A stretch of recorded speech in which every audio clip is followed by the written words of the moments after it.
Thank you. Thank you so much for watching. Thank you. Have you subscribed? Yes, you. Have you subscribed? You. Yeah, before you go, click. It's free. Click. Just that's it. Have you subscribed? You're laughing. Have you subscribed?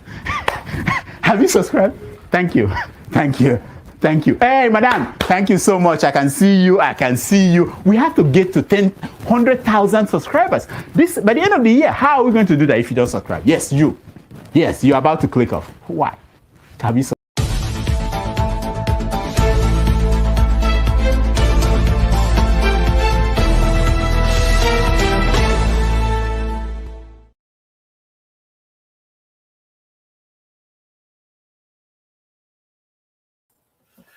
Good day, good afternoon, and welcome to this special broadcast edition on Iroko Post TV.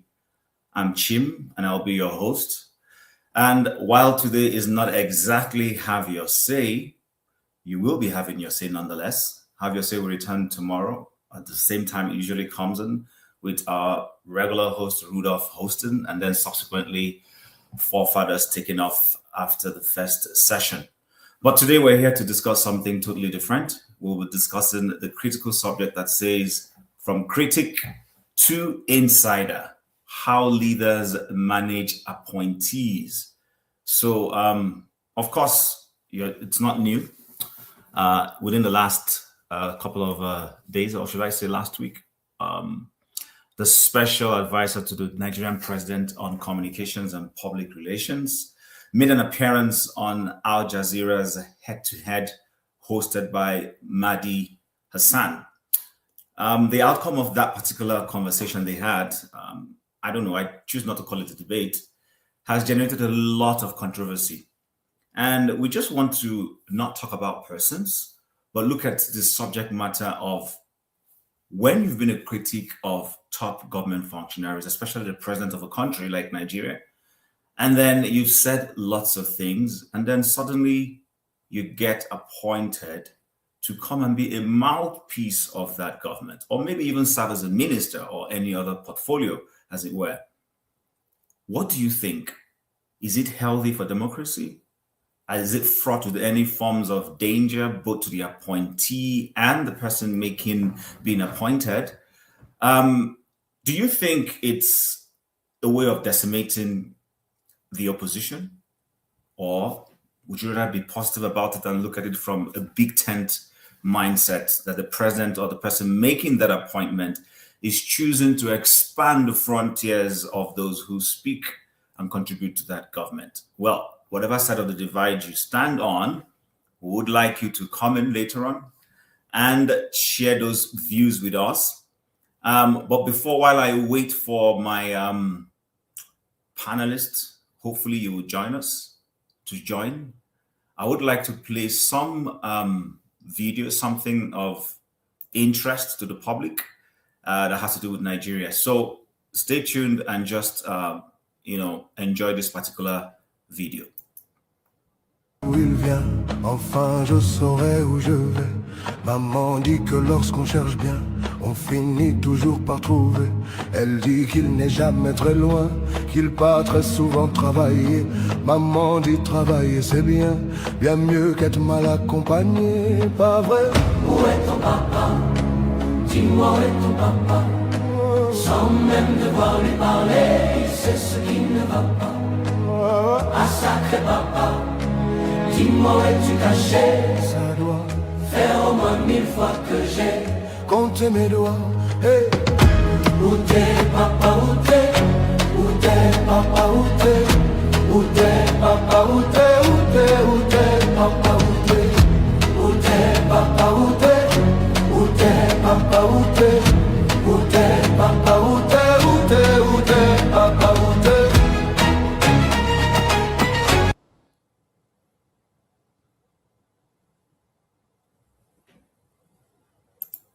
How can you prove that just because a bullion van goes into a person's house and comes out that there is money inside? Maybe because people said it was vote buying by Tinubu. Tinubu himself said, I gave money to the people. You know he said that? Yes, I also give money when to people. people When you give money myself. to people would say that's vote buying. Politicians, rich politicians give poor No, he people doesn't money. give money to people on election day, but he helps people. But people at the time said it was vote buying.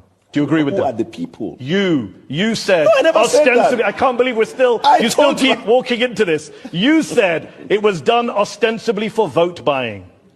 Do you agree with Daniel Bwala or not? Please don't lift up a glass of water.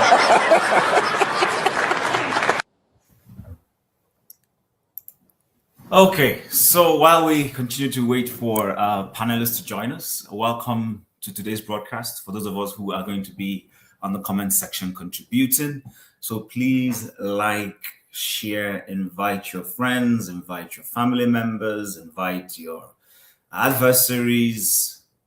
Don't limit it to people you like alone. If you want to hear your views while you're typing, and if you have the boldness to come into the stage, please join me. We just want to have a civil conversation. We want to avoid issues of persons. We want to look at the critical issues. Presidents, governors, political elected officers, but of course we know at the presidential level that's where this happens, usually try to co-opt, absorb, bring in people who were critical of them yesterday, previously, before they got elected. It's not the first time it's happened. In the case of Daniel Bwala working with the current president is not the first time. We've had cases. Some have said at the beginning of this particular democratic experiment in Nigeria, we used to have a party called AMPP. AMPP was the second largest party in Nigeria at the time after PDP. And there were persons who used to be who ran for office. I can give you an example. In Abia State, for instance, where I come from, we had a man called Chief Vincent Obulafor. And Chief Vincent Obulafor ran as governor under the ticket of the ANPP, which is, I think, if I'm correct, ANPP used to be All People's Party. And he lost that election to the person who became the eventual governor by name of current Senator Oji Ozokalo. Down the line, Vincent Obulafor cross-carpeted to PDP and was given an appointment by the then president. And then subsequently, I think if I'm correct, hopefully, he ran for many other, he managed several offices under PDP. And then we also had the man, Unyema Ugochukwu, who also joined the government of Chief Olusegun Obasanjo. He used to be in the opposition also. But I do not recall at any time we have seen a president appoint a media spokesperson, someone who used to be his critic and said some, tough things about him. And then you bring them to office to now manage your media for them. I guess the point I'm trying to make is that the outing that Daniel Bwala had at Al Jazeera has kind of raised questions as to, is it healthy for someone who used to be a critic of the government of the day, of a sitting president, not just a critic, but even harsh, saying very strong things about them, holding strong views about them, and then suddenly you're given the task of, laundering the image of the same person you had sought to decimate, if I may use that word. Some other people might also say that back in the military days, we've also had proponents or opponents, people who were against government, who joined that government. In the past week, people have reminded me of people like our Professor Wole Soyinka, who was a critic of the Babangida administration and was given the task of, managing our road safety. He introduced the Federal Road Safety Commission, chaired it for a long time before he handed over to his successor, and then he left office. And then there was also the very interesting one of, I think, was he a chief? Tai Solari, the atheist and critic, who criticized government severally, and then also joined the government of former military president Ibrahim Badamasi Babangida. He was the first chairman of People's Bank. He introduced the People's Bank. Actually, I think he was given that role because of his people-centric pursuit and mindset. And his job was to help see how he could, through his People's Bank, alleviate poverty in the country. Some would say he succeeded. Some would say he got immersed in some controversy because it kind of shed a light on the fact that it's one thing to be a critic, it's another thing to be able to perform in government. And there are many, many, many of such tales. So, like the topic says, from critic to insider, is it an easy task? Should critics barely stay as critics? Or should critics join government, come in, have an opinion, and as it were, if you ask me, change things or go against some of the values they held previously? So if you're watching, you would like to chime in, contribute, the studio is open to you. The link has been shared.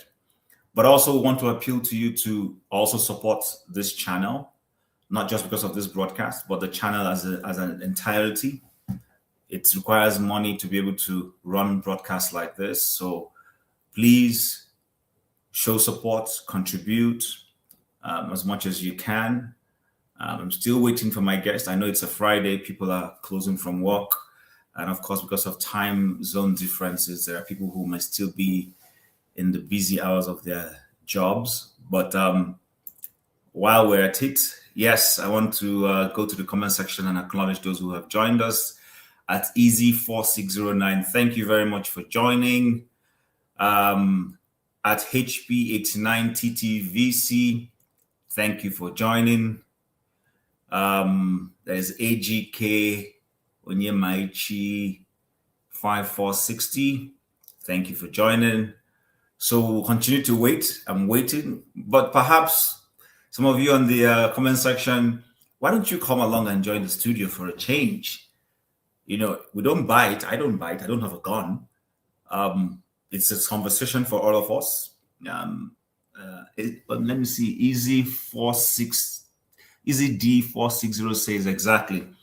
This also shows us the character of that individual. It shows he can be easily bought and lacks morals.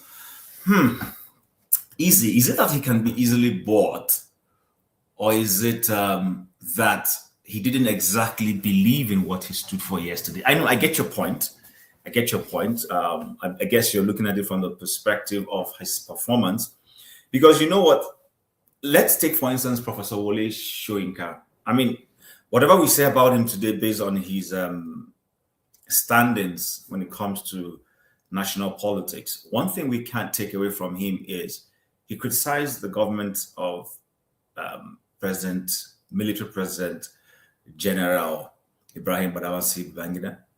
But he went into government, set up the Federal Road Safety Commission. You know, he literally midwifed it from start, set up the structures. And at the onset of the Federal Road Safety did what I would refer to as a stellar job. They did a fantastic job. You know, they brought some level of sanity to our road usage in Nigeria. Nobody's going to take that away from Professor Wole Soyinka. And then he left with his head high. He wasn't accused of any impropriety whilst in office. The grouse some of us today have against him is just, you know, his views right now. Other than that, Prof did well. He did well. And then when he felt it was time for him to leave, he left and then continued to criticize the government. So it wasn't a case he went to government and sabotaged his views about how governance should be. He did his job.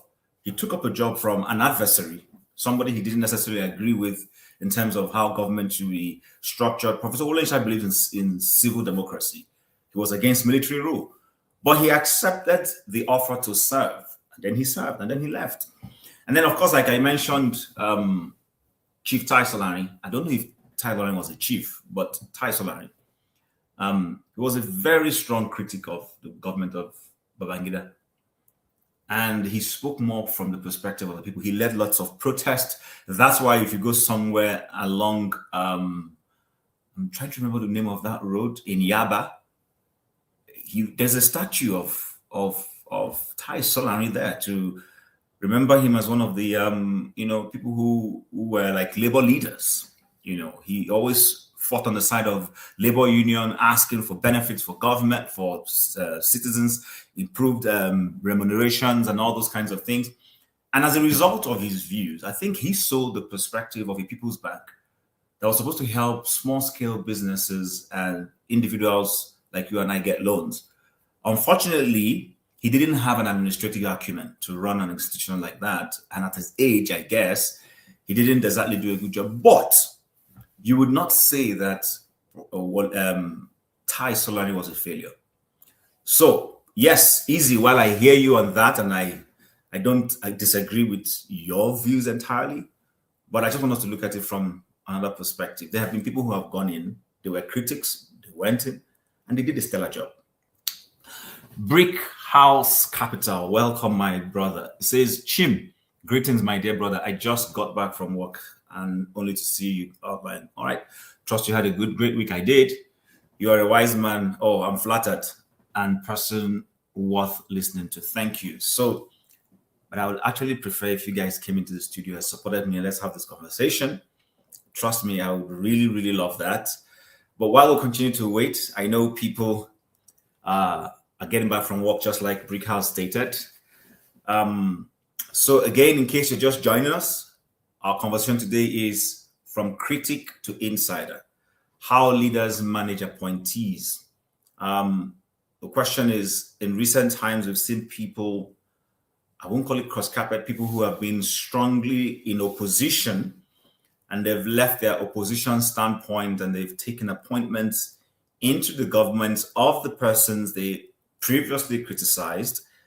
And then it looks as if they now have to swallow the hard pill of the things they said yesteryears.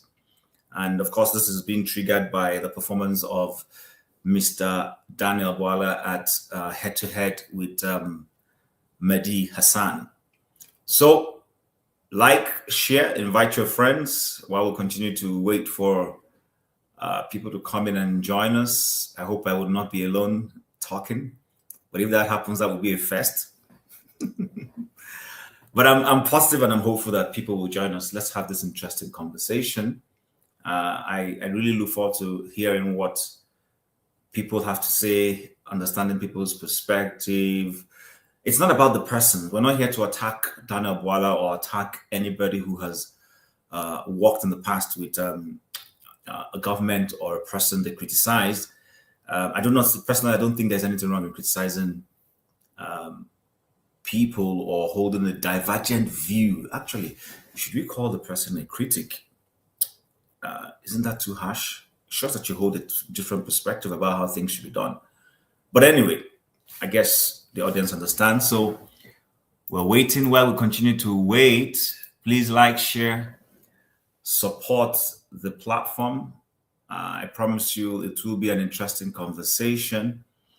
While we're doing that, let me see if I can find something of interest for us to watch.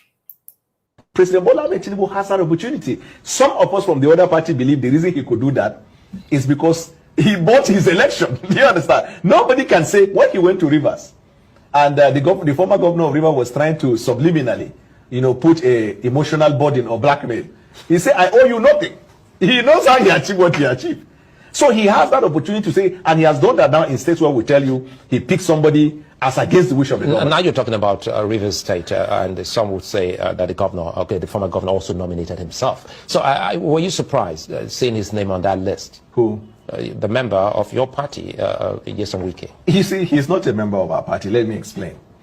Either he is doing his youth service in the villa, he is on sabbatical in the villa, or that he has decided to be an instrument of the governing party against our party. Because as soon as it was announced, you see the video everywhere in the platform. In fact, in your program this morning, it was played where he vowed he will never be in APC because APC is synonymous to cancer.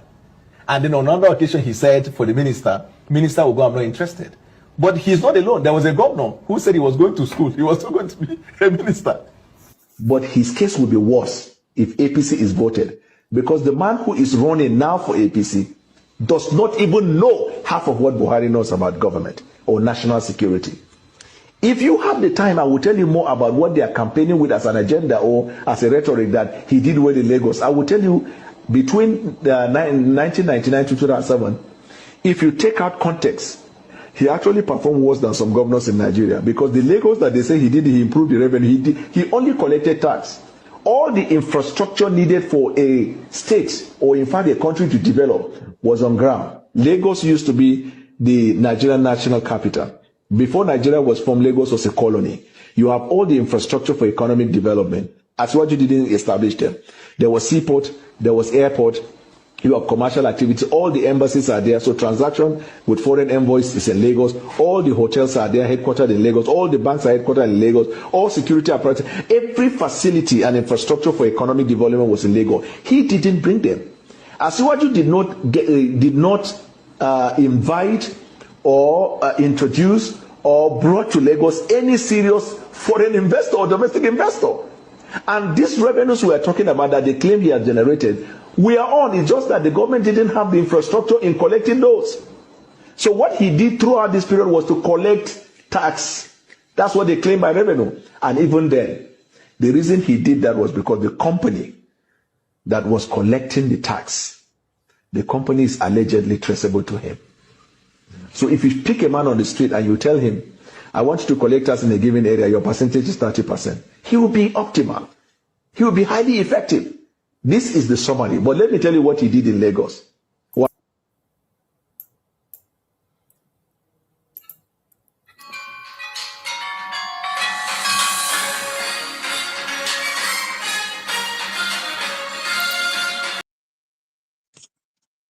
Now, President Bola Tinubu has an opportunity. Some of us from the other party believe the reason he could do that is because he bought his election. Do you understand? Nobody can say when he went to Rivers and the former governor of Rivers was trying to subliminally, put a emotional burden or blackmail. He said, I owe you nothing. He knows how he achieved what he achieved. So he has that opportunity to say, and he has done that now in states where we tell you he picked somebody as against the wish of the government. Now you're talking about Rivers State, and some would say that the former governor also nominated himself. So Okay. All right, guys. It's good to see you guys on the show. Thank you very much for not letting me stay here and just talk by myself. Good to see you all. Now, politics, aka, which one should be the aka? Should it be the technocracy or I don't know? Ovie, welcome to the show. And Emmanuel, it's good to see you. Welcome to the show. How has your week been, Emmanuel? Yeah, go ahead, speak. Thank you. It's been a busy week, but today is Friday. All right, yeah. Good to see you. And Ovie, how has your week been? So far so good. All right. You can't complain. For a minute I thought this is Dominic. Actually, initially I also thought so too. Anyway, guys, it's good to see you guys. So let me just give another context, and then we can start, running into it. So the topic is all about from critic to insider. It's one thing to be a critic and you're outside of the periphery of governance, and it's another thing that you get invited, co-opted, in this case, absorbed. You criticize somebody yesterday, and then they extend an olive branch to you and say, come and join me and bring your expertise to the table. Let's make this better. So the question is this. Is this in fraught with dangers? How do you see it? Is it healthy for someone who used to be a critic yesterday, and then today you're invited, and then, fundamentally, there are things you did not agree with that government or the person you were criticizing in government, but now you're on the same table with them. How do you reconcile that? Is it something that the person making the appointment does in good faith? Or do they do this to decimate the opposition, silence criticism, or is it really a case of what in Godfather the movie the Don said is keep your enemies close, no, keep your friends close, and keep your enemies even closer. So what do you think, Ovie? Let me give Emmanuel the first Yeah, slot, and I'll come back to you. So I wanted Emmanuel, to say that. I think it's coming from Nigeria, if I'm not mistaken. yes, go ahead, Emma.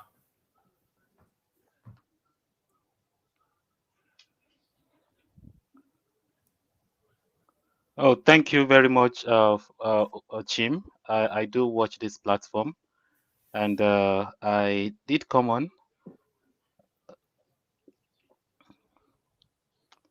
I think there is a bit of a feedback, so there is a delay Okay, in when I so, talk to when you yeah, hear. go ahead, no worries, go. Okay, yeah. Okay.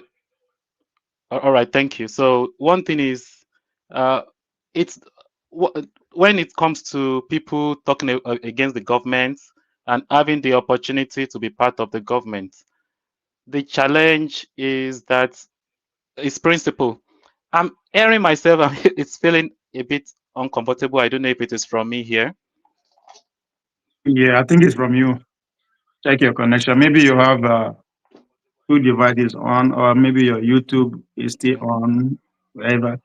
Okay. Definitely you are getting two audios from you, but Well, can from you our Okay, try? side, let we me are see. okay. Let me see.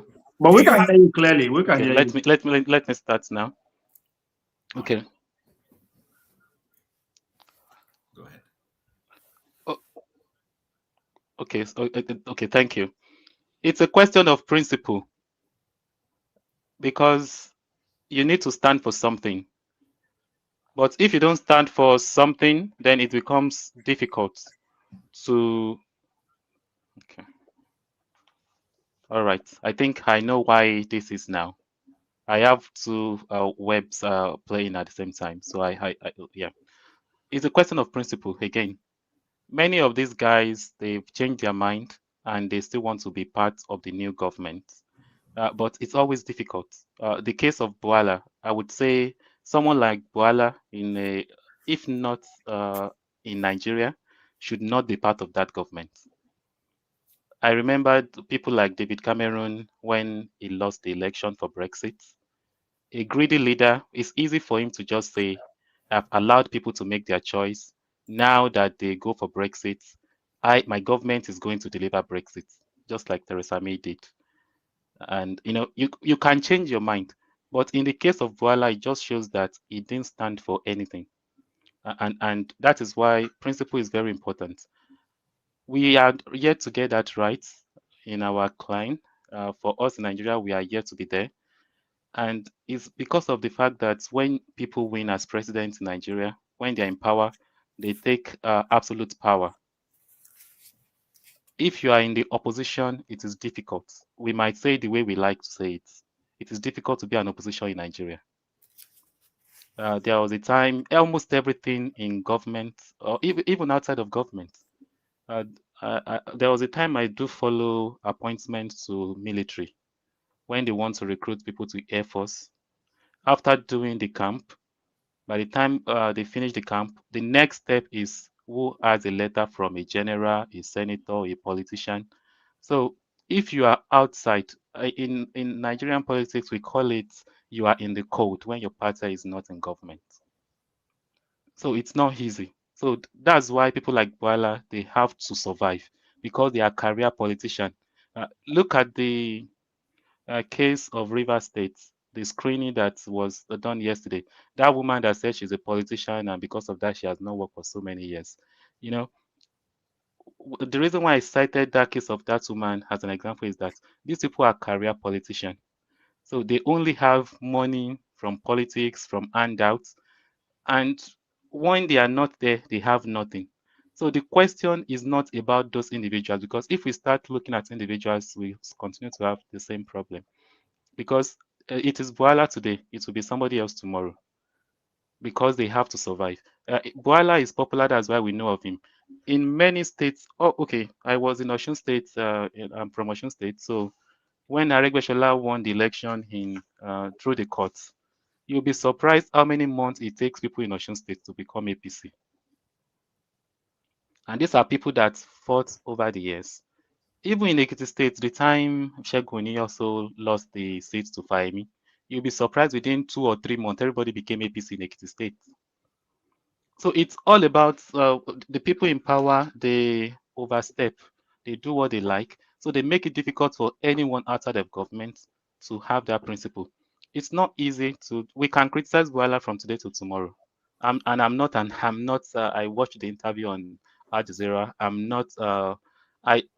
I'm not excusing him. In fact, I was disappointed in him because there was a time he was holding that cup of water for, he even make a fool of himself. And again, I support people that feel like the journalists in Nigeria, no, and it still comes to their power. As a journalist in Nigeria, there's a limit to the question you can ask them.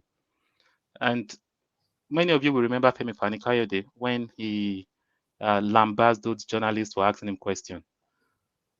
And what question did they ask him? They asked him who is paying for his campaign.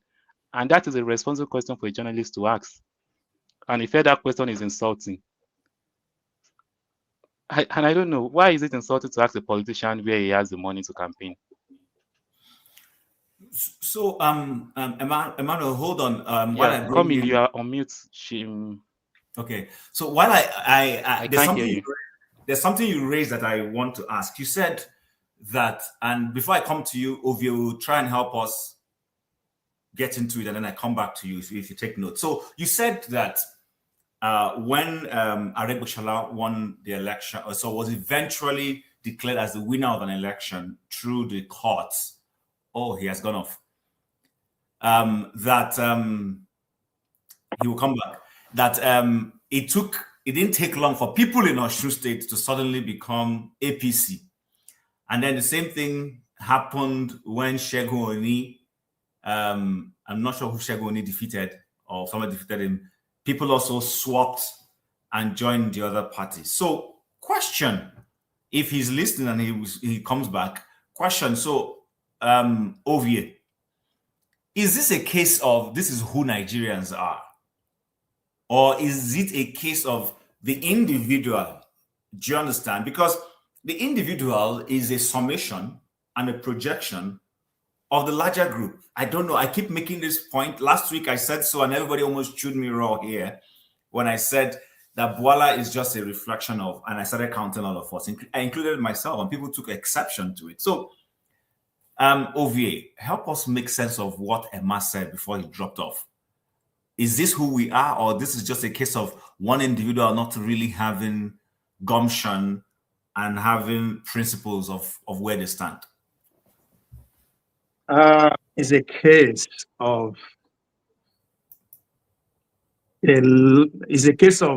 Nigerians not knowing how the system works or how the game is played. Back to the question I asked many weeks ago, that how many Nigerians actually understand how the system works, right? So I said that because, first of all, you're asking, is it good for the system to absorb the critic? Yes, because the system is built to absorb people who will defend it. Now, talking about principle and morality, the question should be, what is the principle and morality of the government of the day? Because that's who it's serving. His job is to defend the government. We are going back to his audition process when he was looking for the job. When you are looking for the job, right? I don't know about you, but if I say a lot of people lie in their resume, a lot of people can relate. So when he's looking for the job, right? You cannot compare it to when he now has the job. Now, I'm not going to blame Nigerians because it is not up to Nigerians to select who advise the president or the presidency. Right? So that's where we are getting it confused here. And I am mad, I'm pissed because who is Daniel Bwala that Nigerians will dedicate 48 hours be talking about him. As far as I'm concerned, he is a genius. But hold on over here before I'll let you continue. And welcome, Tony. We'll get to you shortly. So you said that who is Daniel Bwala? Yeah. Nigerians. But Daniel Bwala has become a national government functionary. He's working for the government or for the presidency. So, of course, as Nigerians, he is significant enough to be spoken about. Okay. So, hold on now. Hold on. I said that for a reason. I said 48 hours. The whole nation dedicate 48 hours. It shows one thing. There is no opposition. If there is opposition, I swear to God, we will be so busy trying to see how to capitalize on this. But even it's not, that's why I say capitalizing on this itself is not going to work because it's insignificant. And I should put it clearly, it's serving the government. Yes, they are paying it with our tax money, but we did not actually employ him. And if it's the goal is to put him out there, to expose him to a point that he should lose his job, I'm sorry, the timing is wrong. Because the president, if I'm the president, I will promote the guy. Because he has done his job. He has brought the attention of everybody on him. Because the goal of a government, the goal of intelligent work is to make the people look this way while they stay here in order to be focused. And he has done that excellently well. And guess what? As somebody who his dream is to go higher, his job is to manage media. And in that space, there is a competition. It's competing with 200 million Nigerians, rhetorically speaking here. His job. Hold on over here. Sorry, I'm not cutting you short. So you said he has done his job well. In other words, you don't agree with some people who feel that he did some damage because you called something horrible yesterday. You spoke factually. You said something. When we finish, I'm gonna play back the video to see this. You were not saying it. There's a difference when you say something from a political perspective. We know what politics is. You say something to harm your opponent. We know it's politics. It might not really be true, but you get you just take a dig at them. But he was speaking to the foundations and values of a person's character. He spoke. And then those things were replayed for him to say, how do we reconcile your yesterday with your today? Don't you see there was a damage there? That's what I'm saying. We have to actually analyze this critically here, right? As I said, who is Daniel Bwala, right? As I said, we are conflicting his audition tape, right, to the job that he's doing. He's an opposition who is looking for jobs in the opposition camp.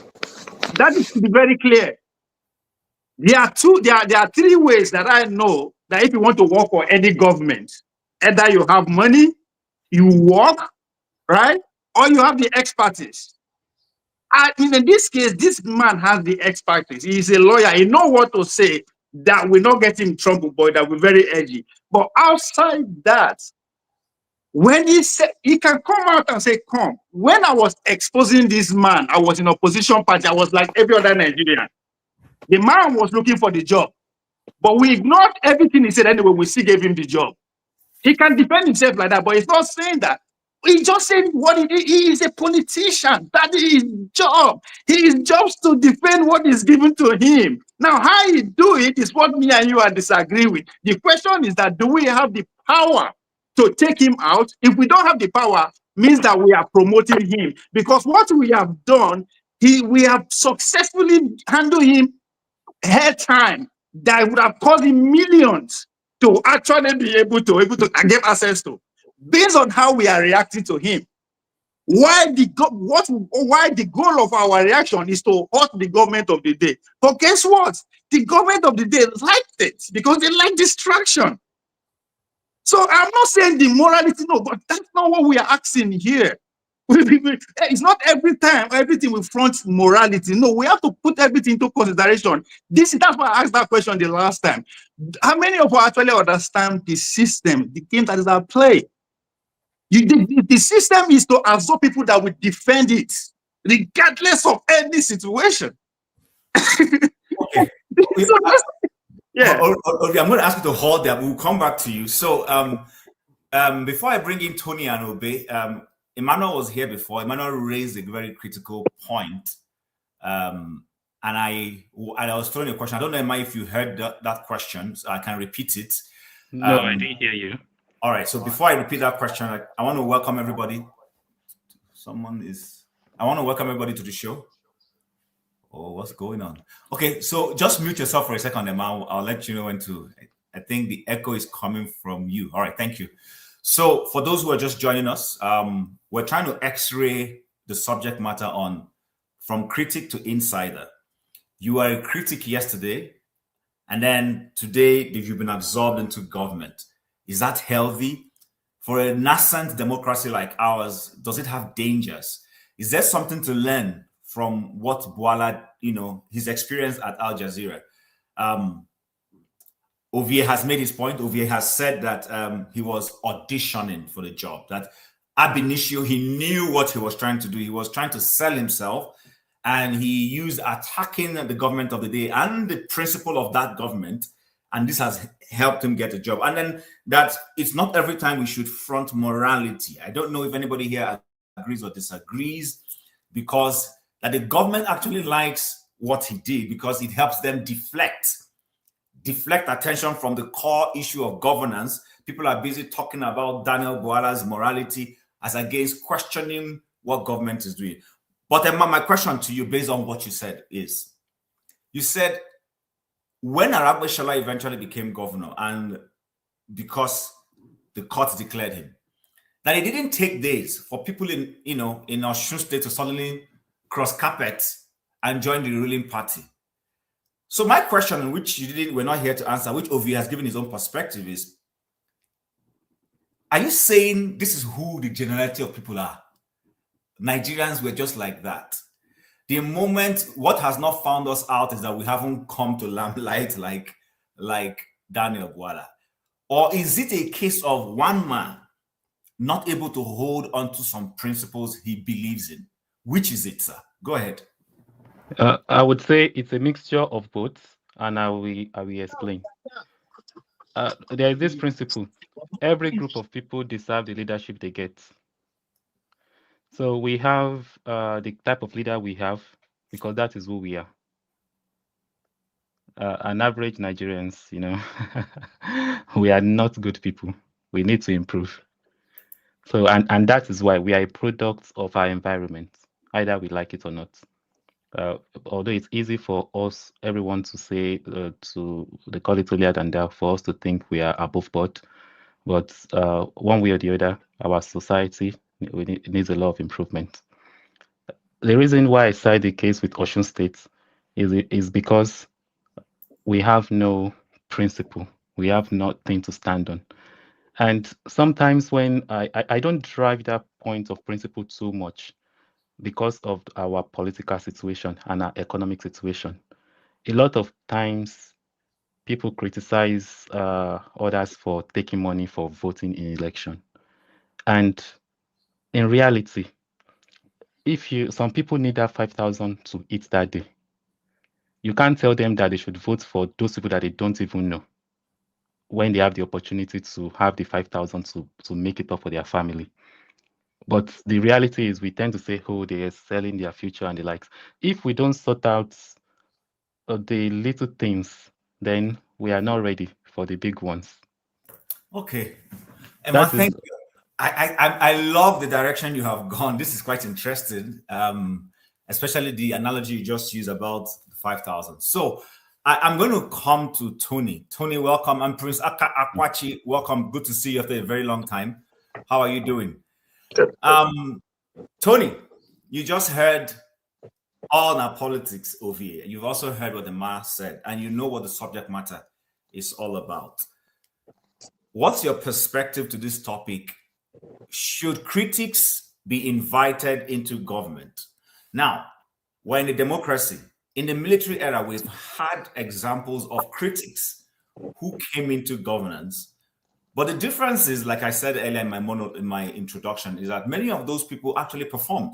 For instance, Professor Wole Soyinka, I know at this point, many of us have our grouses with him in contemporary times because of what we feel is closeness to who is in office. But you cannot take it away that Professor Wole Soyinka, when he was invited by the government of General Ibrahim Babangida to set up what we know today as road safety, you will not say he didn't do a good job. He did a very stellar job, if you ask me. He midwifed that organization into existence, and when his tenure was done, he left it without controversy. And we've also had Tai Solari, who was a huge critic of the same government and fought for civil society, was a mouthpiece, struggles for labor unions. And then he was given the task of saying, okay, since you have an interest in making sure that the public survives, go and midwife this People's Bank. We all know how People's Bank went, for those of us who were old enough. But the question is this: is it wrong for critics to become insiders? If they do, should they lap up everything and just be mouthpiece and not hold on grounds and do the job they were sent to do? That's my perspective. But in the light of what you've also heard, you're at liberty to take it on whichever way you want to take it. Thank you, Chim. Thank you, my brother Ovie, and every other person who is on the platform and listeners. Well, for me, I don't see Bwala in the same light as Wole Soyinka or the radical Tai Solari. We know that these people are in a different class altogether. And so if you look at the kind of person that employed them at the time, that's IBB, we call him Maradona. It was basically to say, okay, since you have been criticizing me and you feel you know too much, you come. So, and it was basically to show them that it's much more it's easy to criticize, but it's a little bit much more when you come inside to perform. Because when you are outside, you don't seem to see all the rudiments and all the challenges that are within.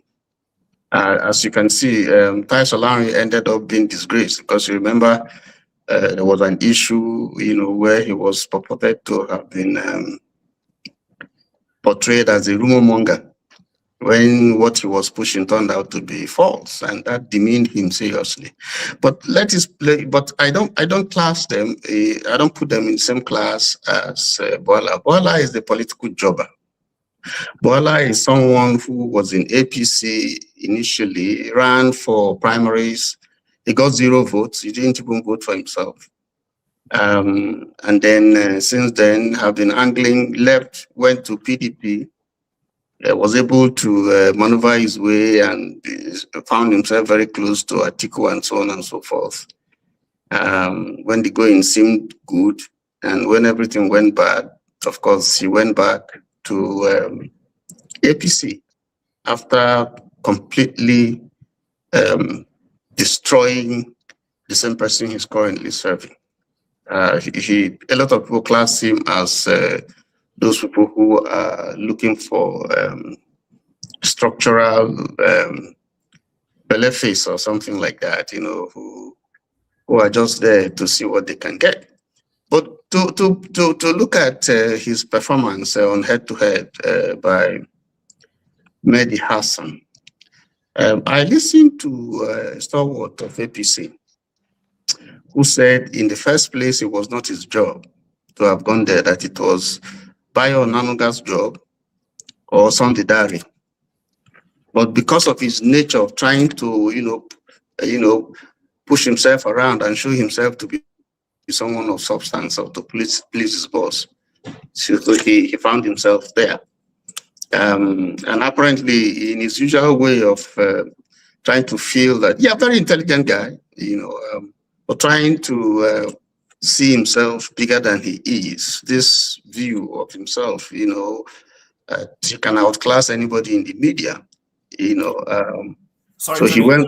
Sorry, quick clarification. Is the person suggesting that Al Jazeera got in touch with them as a government, and then Bwala was the one who was sent? So if they knew this and they knew, why didn't they just send any of those people? Why did they allow Bwala to be the one to go there? Well, I don't know. This is what this gentleman said. I saw him on video. He was apparently not satisfied with castigating. He was actually castigating Bwala and saying that it was a disgrace and it wasn't his job to have done what he did. Anyway, but I'm just putting that, to see that there appear to be people within the APC who also see that he messed up totally.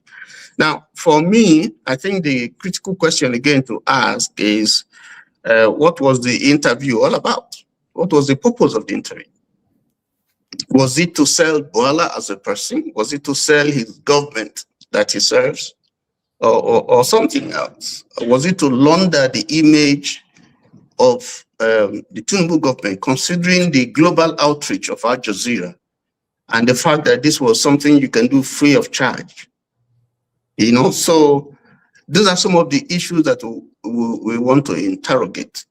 But in doing that, the discussion focused one on his person and focused on his office and also on the government that he is serving. And if you look at all that was, a lot of maybe 90% of what was asked was just some of the things that he said as a person, captured both on video and on tape. Okay. Some of the things that the government claims to have done, which was interrogated, and so on and so forth. So for me, I think that if you ask the question, the critical question now becomes, did he sell the government? Listening to him. And if he sold the government, how well did he perform?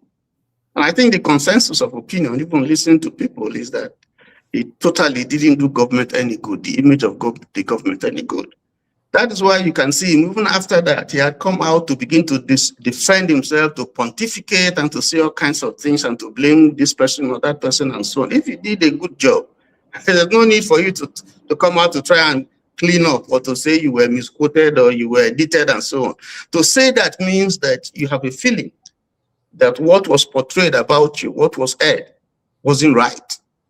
And so it's for Nigerians to judge, those who watch it, to see whether is it true that the thing that we saw was edited. But for me, I say that's a workman, a bad workman quarreling with his tools.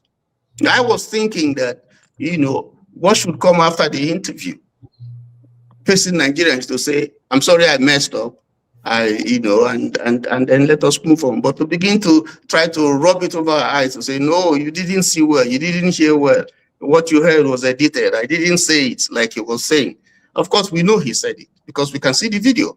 It's not AI, So, and for me, I think that he flip-flopped and he just shows his character as a person who is your friend today, and when you are out of office, he's no longer, he goes somewhere else. I was listening to Jonathan, when he left office, like he was saying, talking about leadership, that when he was president, a lot of people used to mill around him and so on, those who want to touch him, carry his bag or whatever. As soon as he left office, he just turned around, everybody had disappeared.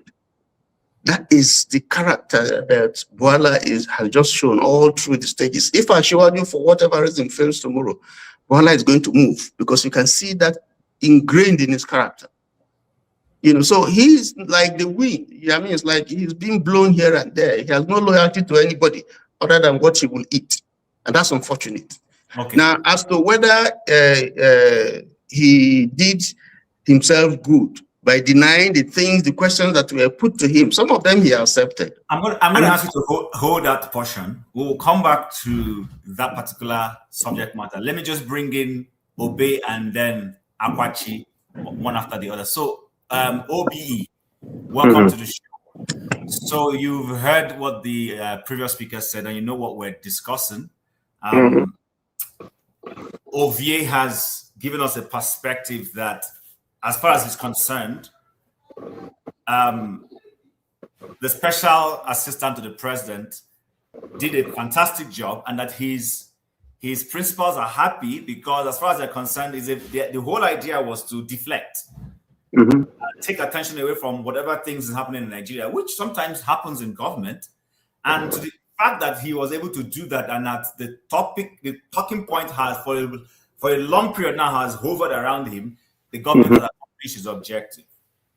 Emma has brought another angle to it. Emmanuel has said that, listen, that you're not going to blame, he's not absorbing Daniel Bwala, but he's simply saying that the average Nigerian, that sometimes we expect too much when it comes to morality, that the system is so broken that people are stomach infrastructure focused. As a result, until stomach infrastructure is resolved, stuff like continue to happen. I would prefer we didn't look at persons, but we looked at the issue involved. Is there a problem with this kind of politics? OBE is criticizing Chim. Chim gets into office and taps OBE to come and serve in that government. And OBE is not able to say, thank you, Chim, go and serve. If you do well, we will acknowledge you. If you don't do well, I'm going to be on your neck. Yeah. What's your Thank you. Yeah. Thank you, Chim, and Tony Ogie, my brother, Ami Ovie, my brother, and other panelists. I just lucky to stop into your advertisement when Rudolph sent it to me now that you were on air. This issue has really taken a lot of turn and a turnaround in the whole media space lately. Like what Tony said about Jonathan's story. Jonathan didn't even say that as soon as he left president. He said as soon as they announced Buhari as the winner, that the people did not greet him again. They just passed in the hallway of the presidential villa. You see, he didn't even hand over yet. But as soon as an announcement was made, everybody decamped. And everybody was focusing on the new paycheck, you know. I used to have one elder in the group I was when I was in Akwa Ibom State as a non-indigenous forum that we were operating then. He believes that when he's in a meeting situation, if everybody is voting to the right, he will vote to the left intentionally, just to kind of make the meeting sweet or make the meeting more robust or make argument to come in so that everybody will not tap to one side. That is the role I think of you explaining in all this narrative that he keep putting forward there. He likes to probably make the discussion to intentionally to begin to go either way. So that is why he comes in with a controversial part of perspective each time you have and a serious matter that we are trying to analyze here. Bwala's case was nothing had to do with criticism. It's not criticism compared to that of the professor or Taisolari. His own was not that part. His own was you first of all ask who is Bwala as in after without government. What is his second office? He says he's a lawyer, right? How many cases has he won? How much does this guy have? How much has he made? Who is his family? What was he before he came to this media or this communication thing or whatever? That means, does he go to job every day to go and work and make his own money before entering government or before getting into politicking or whatever he's doing right now? First of all, look at the personality of this individual that is operating. Who is he and who was he or who is he tomorrow? So they don't have the second office most of the time. They're according to Tony, they are political jobbers. These are people. You imagine that when he was in the side of Atiku and was giving the narrative and trying to debunk the other government playing politics, as soon as he started talking, mentioning Obi and rubbishing Obi, that was when they invited him. The same method that this guy used too, that is the designate of ambassadorship to Mexico. The same method he used. As soon as they started throwing him out to Obi, they became an attractive person to the government. In Edo State too, as soon as you throw Matt to Obaseki, this same government that is there now begin to attract you, just like what is happening to one idiot that is in Texas that called himself Amigo, that is trying to go back, the person you robbed it before, calling him a second to an imbecile. You are not there trying to showing me road of whatever he's doing. Those are the nonsense they do. As soon as the narrative is beginning to go against their opponents, who they are opposing, they tend to invite you in so that to cushion the effect of inferiority, of stupidity, and to begin to fool themselves in thinking that they are playing politics. How can a Bwala who has said these things in black and white, and you now invite him to come and be your spokesperson? What is he going to be speaking about the thing he has condemned before? And you expect Nigerians who are so vulnerable, we tend to take it and swallow it. You're going to see this person mess up at the end of the day because he's able to bully the Arise News people, bully the channels people. He took it outside the shore to go and mess up. His angle of criticism was not as in, let's invite him to come and help us do anything. No, it was all on the negative side of trying to get stomach infrastructure. That is where his own is bad, and his own is very, very bad. Because we were not criticizing for a better governance. He was not. He was only trying to badmouth them. So he was not even badmouth. He was saying the truth now. Is it the Bullion van that was not true? Or is it the certificate that is not true? That they ask you the date of birth of your principal. You still say no, that many people don't know or we don't know. In the national TV, I mean, and in the national program. It's not even international program that you don't even know the date of birth that you were saying then when you were opposition. Till now you are in, you couldn't ask or find out what it is, and you don't still know. And you want to prepare that government as the government that will make Nigeria great again, that will make Nigeria a wonderful place to be. You know, their negativity and the stance of this day government was what rubbish Bwala. Not even that the criticism was whatever it is. It is that they are not genuine in government. Okay, let me ask you one question. Why did government have to bring in somebody like, what's his name? The guy, Mexico ambassador, to come and be an ambassador? Why? Because no Nigeria is qualified again. Or because he's talking against an OB person that is an opposition that they're afraid of. Or because he turned a new leaf and now was praising the president. What was the reason? To pay back? Why will he pay him back anyways? I don't get it. So you see that the government of the day, they are all just fooling themselves before the whole world, making them look like very ingenuine people that are so devoid of morality, devoid of honesty, devoid of good governance. Instead, using propaganda, using a situation that will give a narrative out there of oh, he wants to. Let me just, is it possible that he brought in Bwala to fool him? No, he didn't bring him to make a mess of him. He just his nature, because he's not a genuine person as a president or as the kind of government he's running. So he tend not to understand the difference between a moral person and somebody that has integrity, or somebody that has a kind of a background of who can contribute to his government. That's what I say in it, because it's so disheartening to see these people rotating this set of human beings around governance in the high level. It's a shame. Thank you. I'll come back to you. Thank you very much for your submission. So, Prince Apache, it's supposed to be your turn, but if I played with you, Mr. James is calling from Gambia. Would you? Okay, thank you very much. I'll come to you after him. Mr. James, I know it's late for you where you are, so we want to give you the chance to at least air your views before we go back to our brother Akwachi. So you know what we're discussing, sir. Yeah, thank you very much. In fact, Mr. Akwachi, let me greet you let me thank you in Zebudaya's language. Thank you very seriously. Okay. Yeah. Yes, I've been listening to your conversations. I just want to say that there's absolutely no way one can put up with an immoral situation without getting himself contaminated. This is how I see this Bwala's case. Actually, we are making him feel very important by even discussing him. We are making him feel very important because now a national figure. But Mr. James, the topic is not about him. The topic is about Critic to Insider. I'm coming to yes, I'm coming to that. Okay, let me go straight to that. You cited example of what's his name, Tai Solarin. You know, the man was very critical of the government, and he was rigidly upright as far as morality is concerned.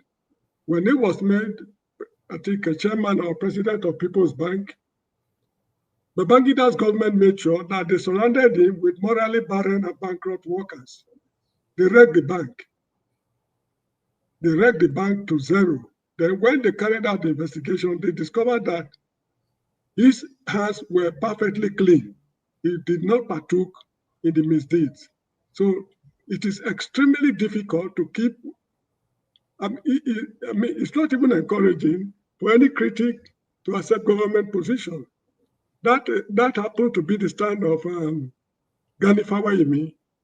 When Gani Fawayimi was so tough with the government of Babangida, all his boys were given ambassadorial appointment, this appointment, that appointment, and his chambers was virtually empty.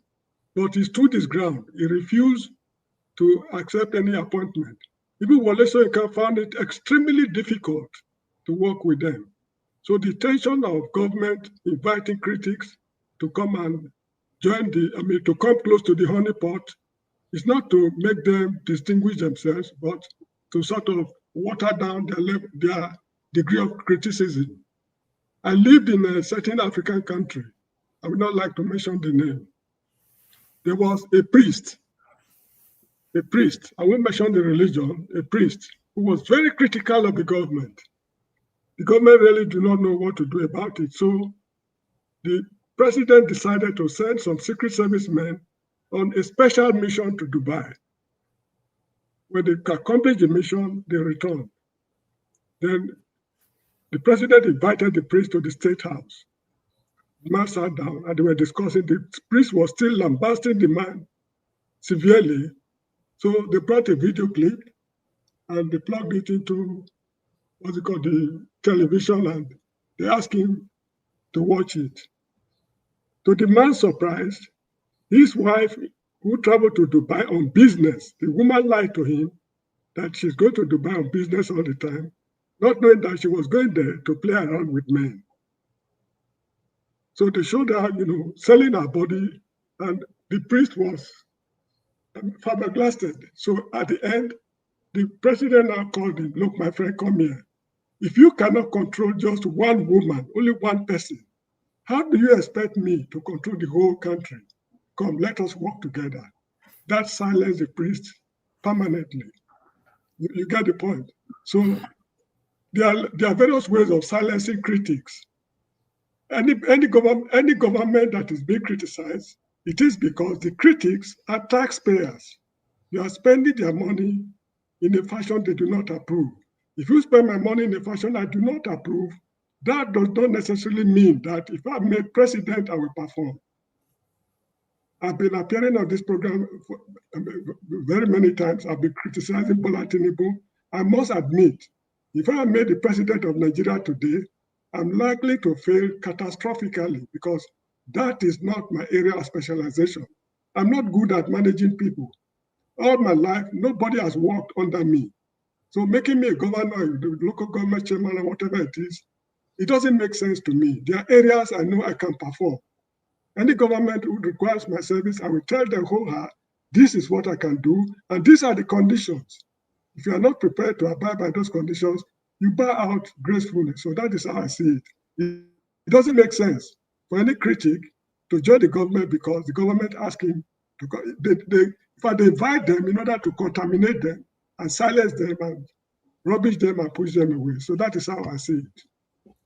All right, thank you, Mr. James. I think I like your slant, and based on that slant, I will bring in Prince Akwachi. But before I make that, bring him in, thank you for watching. If you're joining us on the chat section and where you're watching from, please like, share, invite your friends. We're having an interesting conversation. We're reviewing, is it proper for government to appoint previous critics into sensitive positions? Is it dangerous for the government in itself? Does it expose them eventually? Is it a case of an effort to decimate the opposition because most times that person is coming from the opposition section? Or is it just a magnanimous case of creating a big tent to accommodate everybody? And perhaps it could also be seen from the Mario Puzo saying in Godfather that keep your friends close and even your enemies even closer. What is your perspective? And Prince Akwachi, please welcome to the show. So in the US, we've had cases also like this. The current government has 2 or 3 previous Democrats in its fold, people who did not necessarily agree with the Republicans, but today they are in the Republican Party, and they're in the same government with Donald Trump that they did not necessarily hold similar views with. So what's your take? Is it proper for government presidents to have previous opponents in their cabinets? Yeah, Chim, good afternoon. Good afternoon, Mr. James. Good afternoon, Mr. Tony, and all our politics. Good afternoon. Mr. Obe as well, good afternoon. Please, let me stand on existing whatever protocol that we have going on. First, before I mention my take, Mr. James, I was looking out to see you the other day at Gambia, you know. I was thinking that you were gonna be in that conference that they had in Gambia, where you have the president and the vice president, you know, for the women or whatever it is. I didn't see you. Oh no, I don't go close to those in the political class. Those kind of places. Okay, it sounds good. I'm a teacher here in the Gambia, and I have my circle of friends and associates. I don't go near them. Okay, that's fine. They don't discriminate. If I gravitate towards them, they will not repel me, but it's just my nature. I don't go near them. No, by reason of wanting you to see you, I was thinking that since, you know, Peter B was coming there, that, you know, I know you have questions for him. It would be an opportunity meeting him one-on-one, and you guys could have talked, you know, whichever way it is. But it's okay. It's the mayor of Banjul who organized the something underground, actually, the mayor of Banjul. And, you know, they are politicians. I don't want to get close to them. Okay. All right. Thank you. So much. Yeah. Thank you. I'm very grateful. Good. As for me, employing critics shouldn't be a problem. But the fact is this. When we talk about criticism, I'm not saying that you should insult people and say, "Oh, that's criticism." No, it's not. The basic truth about criticism is you are trying to point out facts where the person can learn something from you, and it's not just you talking. You don't have to be in same party with somebody or in another party with, you know, once you see somebody is not doing something right, point it out. Say it as civil as you can. And if there is need for you to actually meet the person face to face and tell the person what you are doing is not right with facts, this is what it should have been, then that's what it is. I stand by what every other person must have spoken on. I heard what Mr. Tony spoke about, and then I also heard about Mr. Obe talking.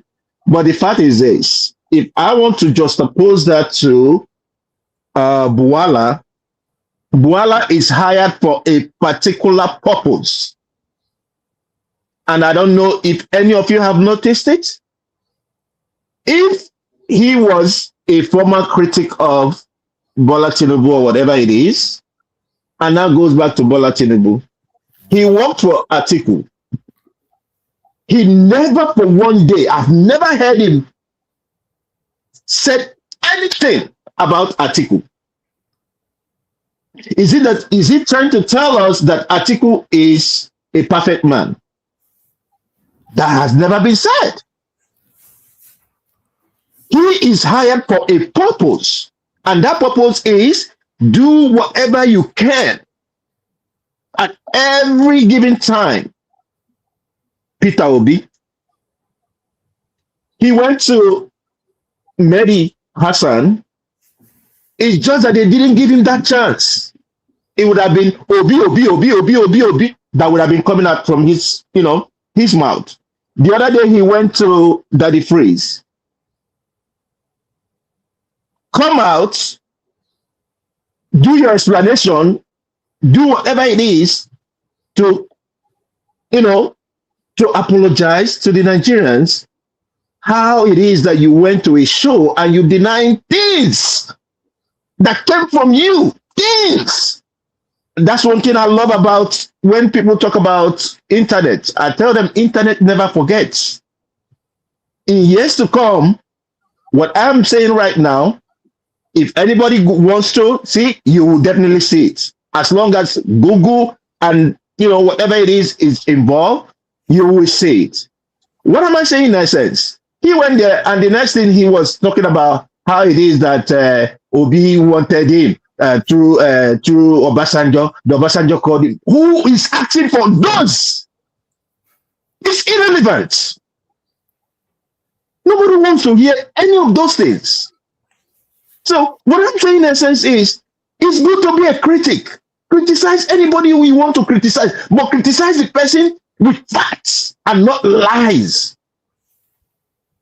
And when you are called to do the explanation, do it. We were not with him when he was saying it.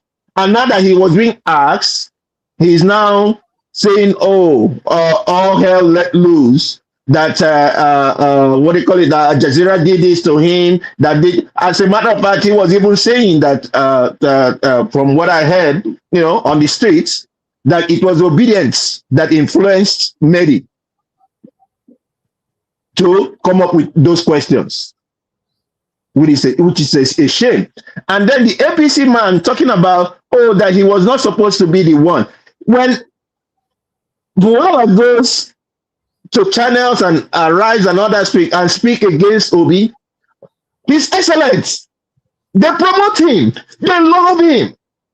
But when he fails, they now come with the denial. Oh no, he was not supposed to be the one to go there. He's not speaking for, the president or whatever it is and all that stuff. Sometimes I begin to imagine a political party presenting someone and the person becomes a president. Are we saying that the APC now and the presidency or whatever it is, the governors or the government are intertwined in such a way that APC now is a branch of the government? That's what I'm seeing people do. Every day you hear, if it's not Moka now speaks for the government. You hear another chieftain of APC speaking for government issues that should have been handled by the government. No, but they send all those their spokesperson, and what the next thing is when you come back and ask them those same things that they've said, they will go ahead and deny. Talking about Trump, he has the people he has. Yes, America has been doing it. After all, when Obama came in, the Secretary of Defense was a Republican. And that was the man that was there for his whole first time. It was in second time that he actually changed him to these other guys, these other people that came in, the CIA guy that now went into that. Criticize who you want to criticize, but don't lie against anybody. Criticize anybody you want to criticize with facts. That's my own thing. And if they want you to come and work with them, go ahead and work. Real mockery. A sign of warning to him. Mexico. That one they don't play. They don't play. So except they want to introduce him to, somehow. What do you mean by that? They don't play. Mexico. But he's going there to be a representation of. Let him go and do more than himself, and he will see himself. Let him go. I have nothing against him. Let him go. Let's see how it pans out. All right. But for the information that I've had, none of the ambassadors have been able to go. Their respective places are saying that it's too late for all that, from what I had. But it is what it is. All right, sir. I wish them all the best. All right. Thank you very much. Before I bring you Incomparable, let me play one more video. I want us to really, do something. Stay on. I know it's difficult not to mention name or make reference to someone, but I want us to look at just principles rather than the individual.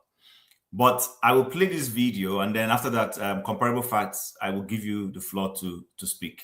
Now, President Bola Tinubu has an opportunity. Some of us from the other party believe the reason he could do that is because he bought his election. Do you understand? Nobody can say when he went to Rivers, and the former governor of Rivers was trying to subliminally, put a emotional burden or blackmail. He said, "I owe you nothing." He knows how he achieved what he achieved.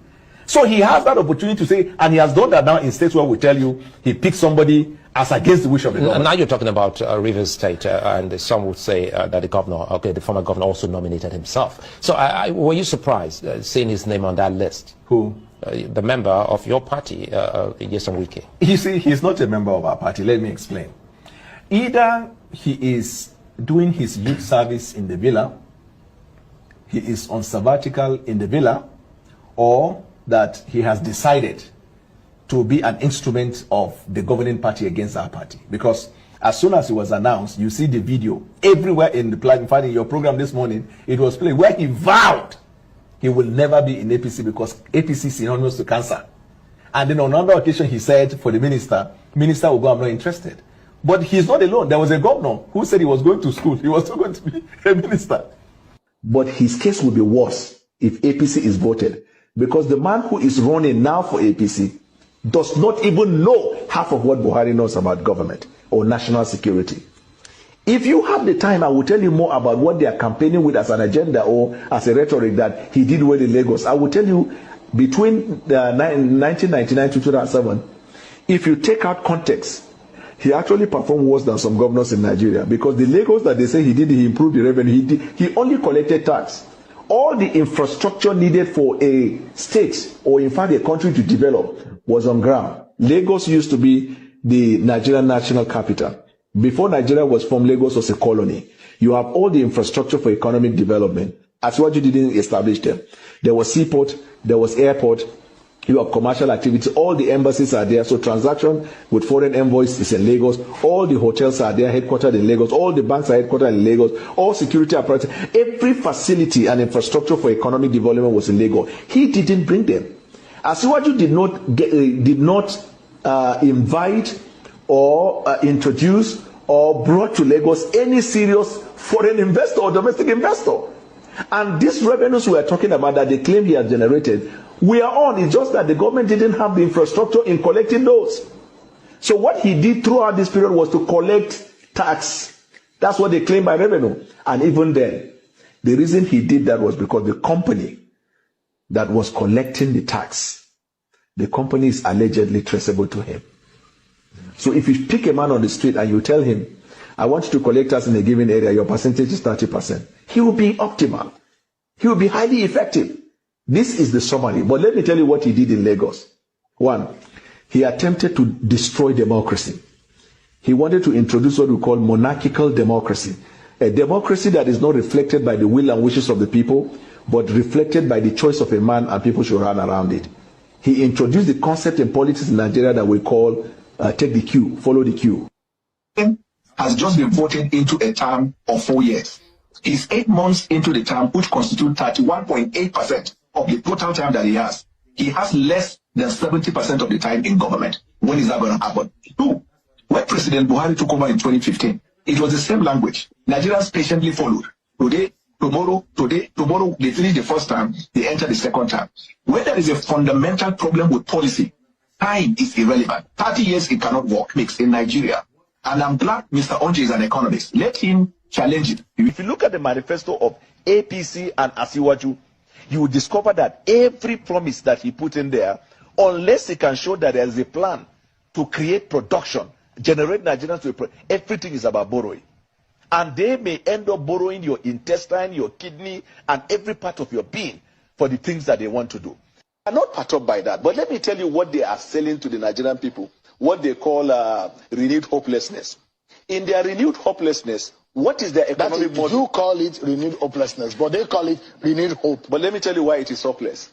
This current government is the government of APC. They don't even know. Their entire manifesto is a campaign against the government. And a kingdom divided against itself cannot stand. If read their campaign manifesto, it is activism.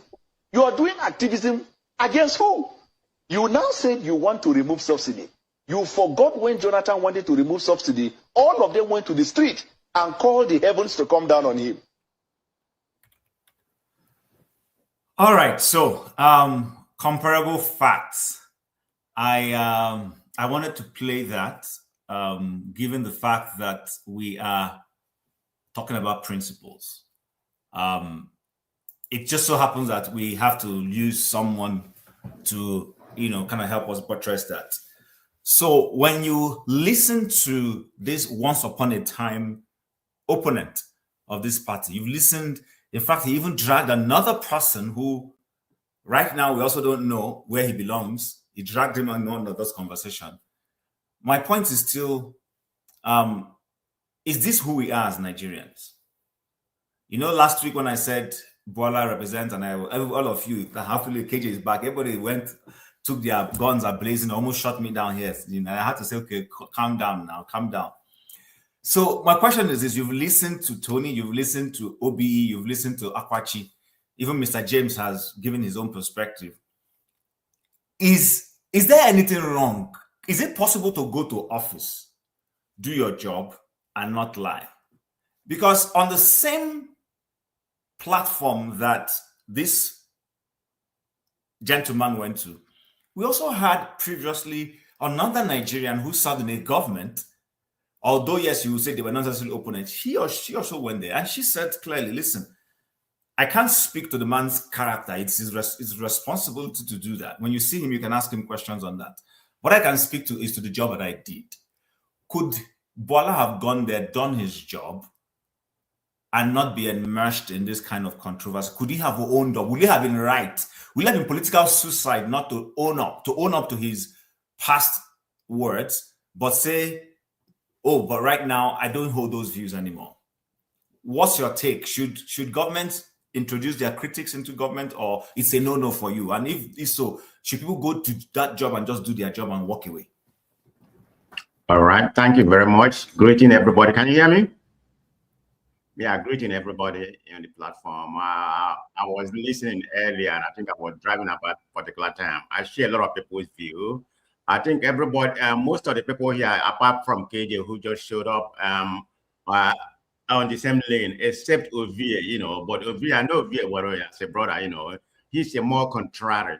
Sometimes I don't even know if you believe what he's saying, but hey, this is where we are. You have to have, you have to have a different point of view to make, to make a conversation very interesting. Ovie always come from that angle. So greeting everybody. So I will say that employing a critic, an opposition critic, is nothing. There's nothing. I mean, that's happening in politics every day. So I'm not, like you said, we don't have to come here, start emphasizing about giving an example or whatever. So that's not where we are. And there's many examples, even in USA, to buttress that it's a good thing and a bad thing. And I'm gonna start from the bad part of it. When you do that, you are weakening an opposition, because somebody like Daniel Bwala, which is a very good opposition. When he was in opposition, he is very good at what he does. So when you employ him into your own, cabinet, you have weakened the opposition, And another part of it is that shows inconsistency from the opposition. But there's good part of it. If you want to make it, if you want to look at it from national point of view, it brings some national unity. It brings some expertise into your own government. It strengthens democracy, and there's stability to that. So that's encompassing. That's good and bad. But let me emphasize that. Let us speak on what we are talking about integrity. The only area I have issue with Bwala, what he displayed was the damage of national image. Why do I say that? Because it's about integrity. That's what he did that was so damning. It's not about denying what he said in opposition. Like I said, that's been do every day, That's not even about that. But just denying Barbados, everything you said I never said. That's more than propaganda. It's a lie. So if you look at the audience, they just believe like Nigerians are not good people. They're all lie.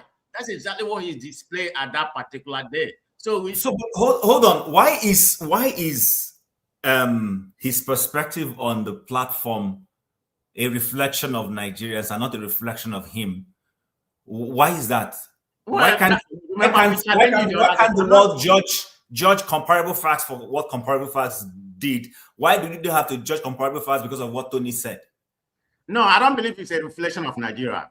So I won't go there because I went against you when you said that. Was it earlier this week? No, I'm not going to say it's a reflection of Nigeria or Nigeria a reflection of the leader we elect. No, but it's a reflection of Nigerian politicians.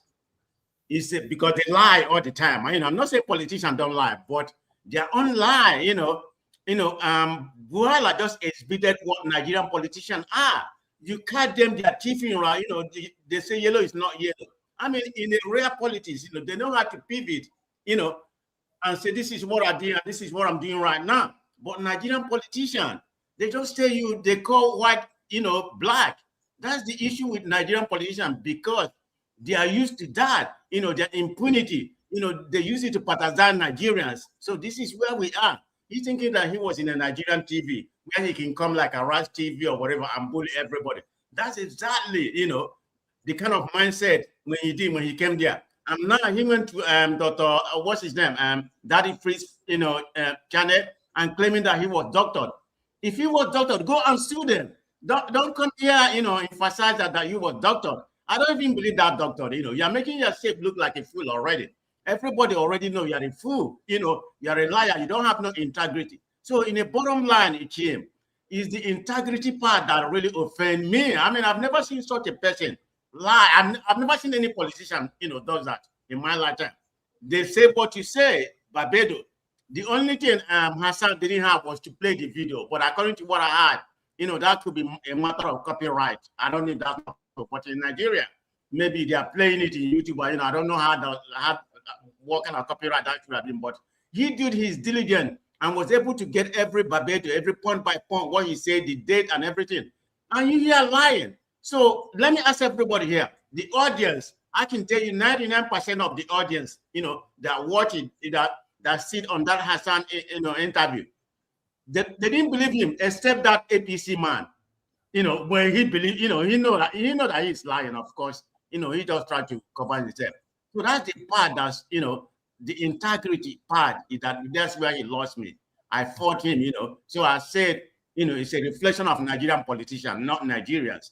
But how image work, they might say it's a reflection of Nigeria, when you go to international forum. But that's the way I see that. Thank you. All right. Okay, thank you very much.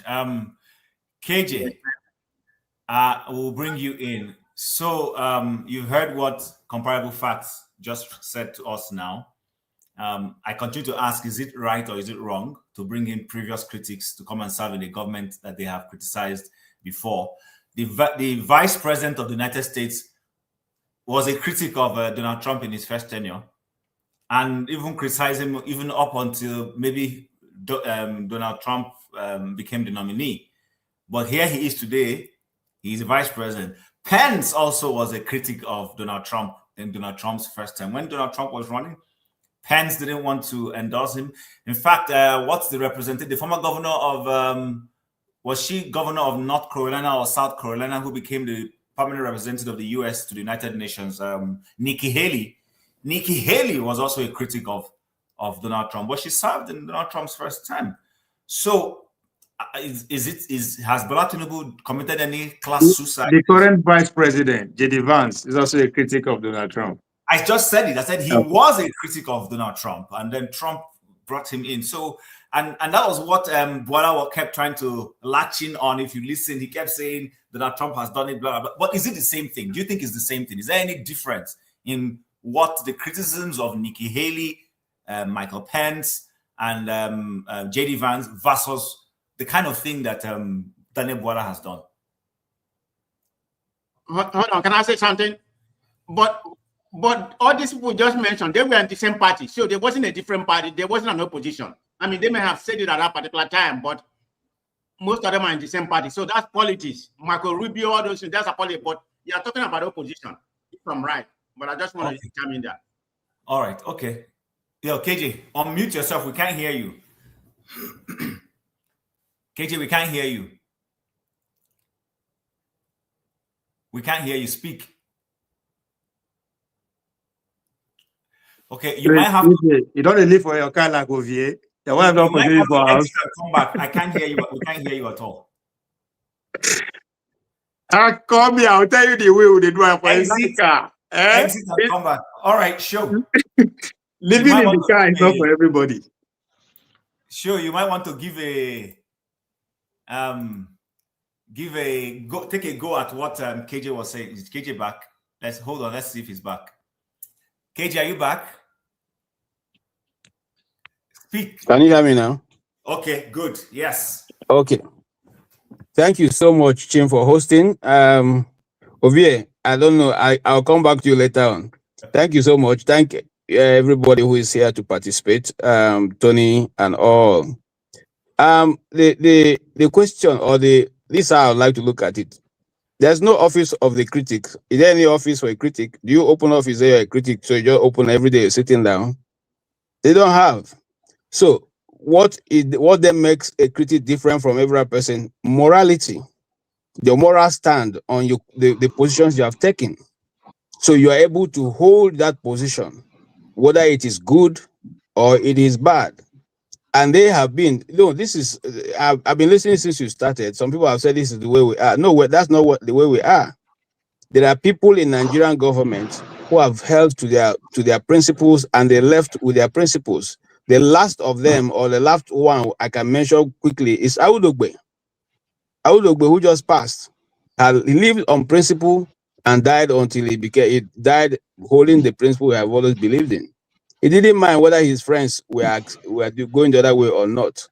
And that moral stand is what he took until he left.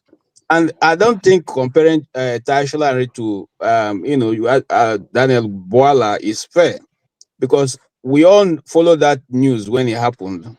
At that time, we still get black and white television. They set him up. Of course, we all knew that they set him up, and of course, eventually, even later on, it was those who forged the signatures and all that came out to confess. But that's differently. That's different. Now, as for Daniel Bwala, we shouldn't. It's not the totality of who Nigerians are. Nigerians are different from their government. You may say majority of the Nigerians are, yes, hungry, frustrated, and probably are always looking for opportunity to steal from the same government they are saying is doing bad. Yeah, some are, but not everybody.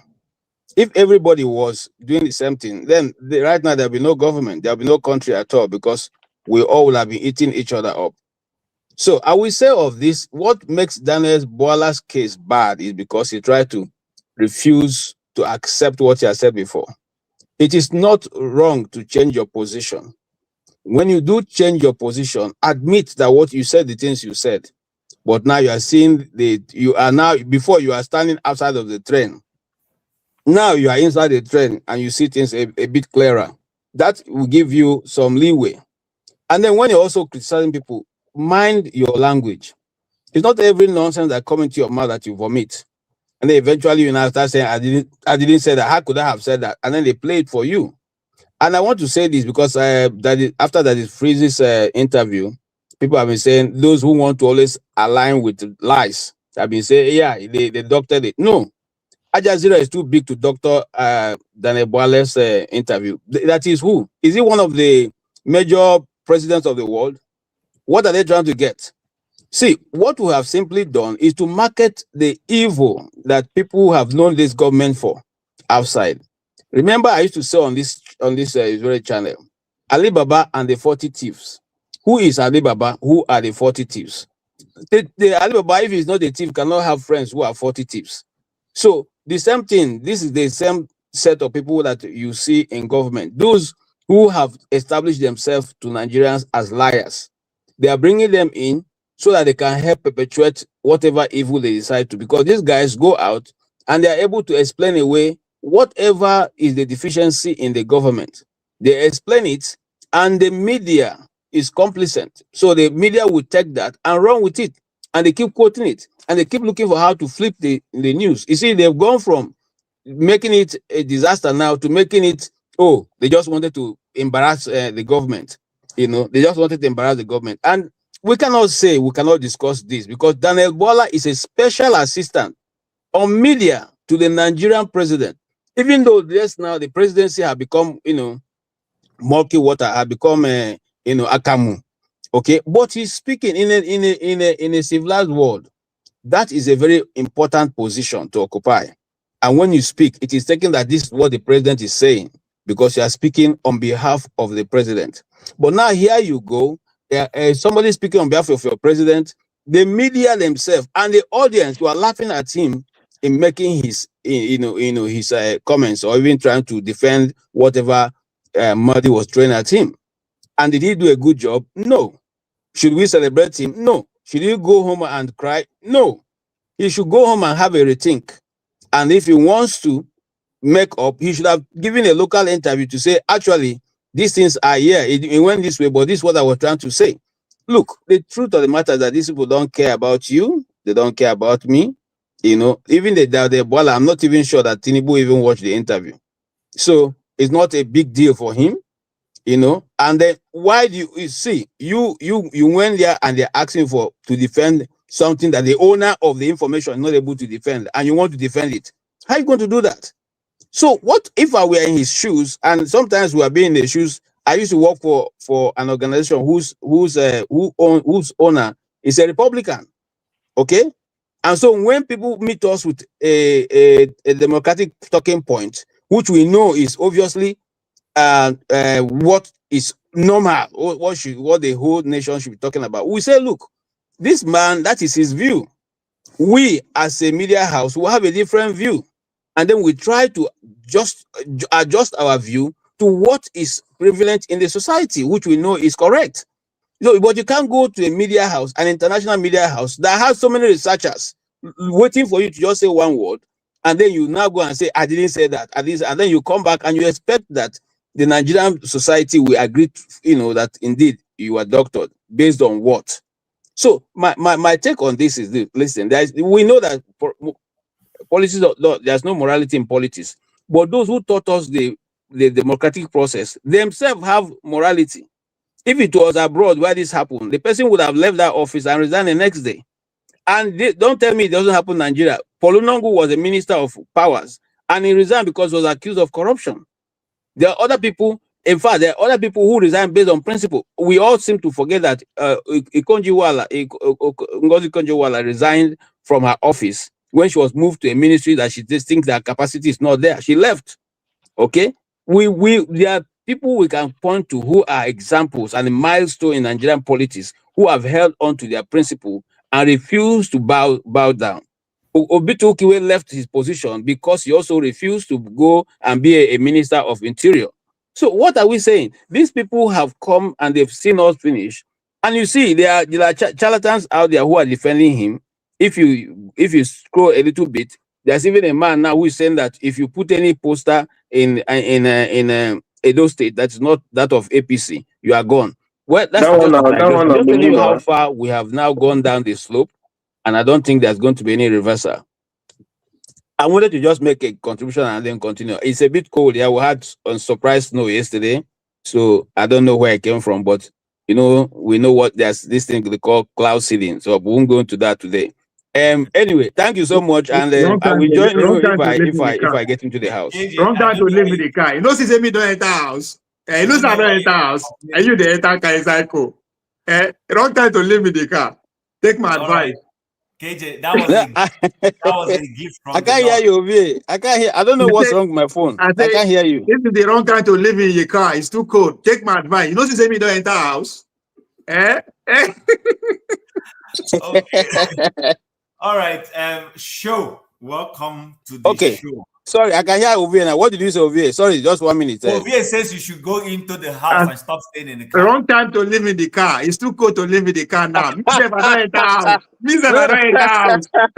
See, my house is right in front here. I'm parked right in front of my house here. Go and beg your wife. Go and beg. Like, she will forgive you. We are pleading on your behalf. Please All forgive right, me. thank you, sir. No problem. Thank you. Thank you, my brother. Thanks very much. So, Show. Yes, sir. KJ says this is not who we are. But somebody has just given people bags of rice. He gave people bags of rice. He gave a critic an appointment. The guy who collected the bag of rice and the guy who took the appointment, are they one and the same, or there's something different? Because we've been told also that stomach infrastructure is the cause of some of these things. I'd have loved to keep persons away, but maybe it's a larger conversation to have. You were criticizing, and your criticism was actually on point. But now you've been brought in now, and you're made to like swallow your vomit. Right. The original topic was when you're a critic and you're an insider. Should that be different? Why is it different? Okay. Yeah. All right. Thank you, Chim. Thank you for putting this together and for hosting. Really appreciate that. And good to see you all. I won't mention all the names, but all the panelists, good to see you guys. I know I've not been on in a minute. Life is just a bit busy these days. So even this evening, I've been wanting to join from the beginning, but I couldn't. I just found time. I begged my people, I said, just handle whatever. Let me join. Because this is quite interesting. I wanted to chime in on this Daniel Bwala interview since it happened, but it's a good opportunity. And to the comment section, salute to you guys. And to those who will watch later, please share, please like, hype the video, share it, do whatever you need to do. Let it go, far so that people can see what we do here. So on this topic, it's quite interesting. I'll start this way. People like Daniel Bwala, right? The name will keep coming up because of the interview he had, but it's not limited to him. People like Reno Mokri, people like FFK. See, I'll put FFK slightly above them because he was born into wealth, like father, like son. He was born into wealth, studied in England, lived in Brighton, primary school, secondary school, speaks well. The residual British accent is still working for him in Nigeria. But they're cut from the same cloth. These are political hitmen. They don't carry guns. They use their mouth and they use their pen or Twitter these days. What they set out to achieve is different to what you're expecting. It's two different things. See, once you know who they are, there's no disappointment. A hitman is hired to take out opposition, ops, as they call them. That's their job. And they audition, like Ovie said, they audition well. They see it's promoting your business. They say, see, this is what I can do. I can actually criticize people. Look at the things FFK said about APC. I remember a particular video of him wearing one wine color, burgundy agbada, saying he would never join APC. There's nothing he didn't say. I would never. This was like 3, 4, 5 years ago.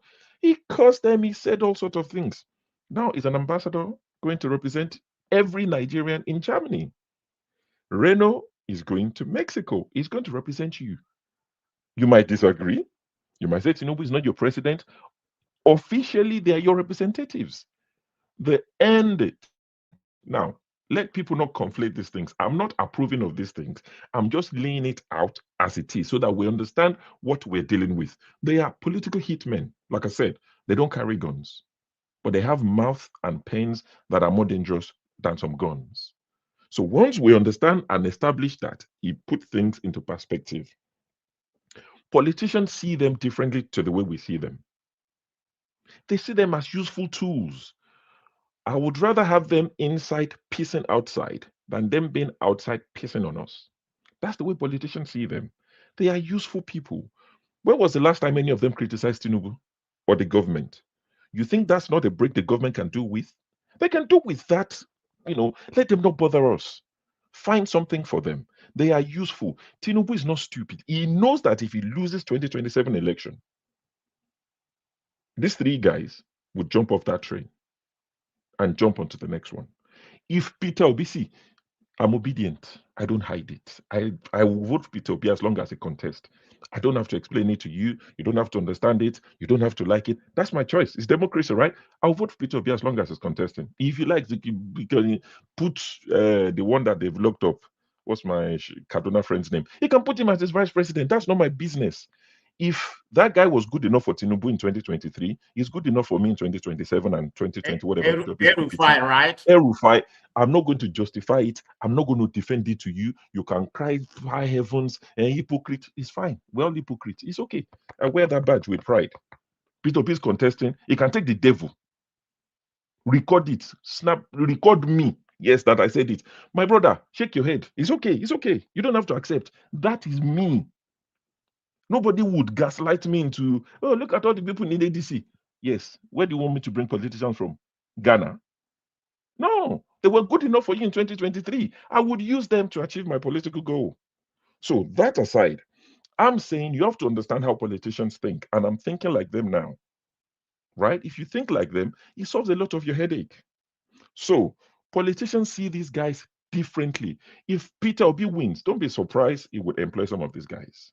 If they had told you Peter Obi will be sitting in the same room as El-Rufai and all these people, remember, I keep saying this, not to hype myself. When he came, I asked him a question. Is there a line too far for you to cross? Are there people in Nigerian political landscape that you will not work with? He said, oh, yes, a lot of them, a lot of them. At the point he was saying it, if you told him he would work with El-Rufai, he would probably be like, never. Because El-Rufai was still Tinubu's guy. But ADC happened. They were going to form something. Now APC is trying to decimate them because they know the power of them coming together.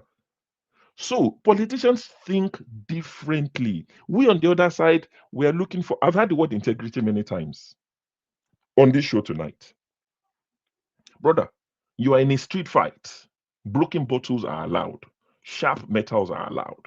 It's a street fight. You are looking, see, we understand we're in a fight, but we think it's boxing where there are rules. Where your gloves have to weigh the same 10-ounce glove, 5-ounce. Even UFC, as brutal as it is, MMA as brutal, it has rules. Unfortunately, you are not in. We have rules also, don't we? Brother, that is the lie they told you. Your opponents are not playing by those rules. They roll the rules. They roll the rules. You are playing by the rules you think you have. As APC, have they played by these rules you're talking about? Did PDP play with those rules when they were in power? No, so when they didn't. When are we going to stop this non-rule based politics? So you would play with, so the only way it can work is you play by the rules that will get you into office. If you now decide, you can now change the rules to the ones that you think is acceptable when you're in power. You can't change anything from outside. You need to get into power, get into office, then you can now say, enough of this rubbish. Like the man, God rest his soul, the one that came after Obasanjo, Yaradua. Yes. He got into power and he said, come on, the way I got in is disgraceful. Let's fix this.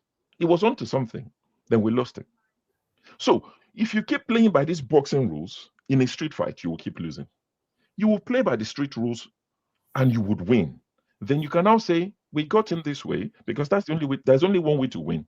When you now get in, you can now say, that's not who we are, but we understand the terrain. So over the next 8 years, we're going to change things, all these things. If you have the lawmakers, that is because you can't sign, such things cannot be done by, what do they call this thing that president, the American one likes it a lot, presidential whatever that they sign.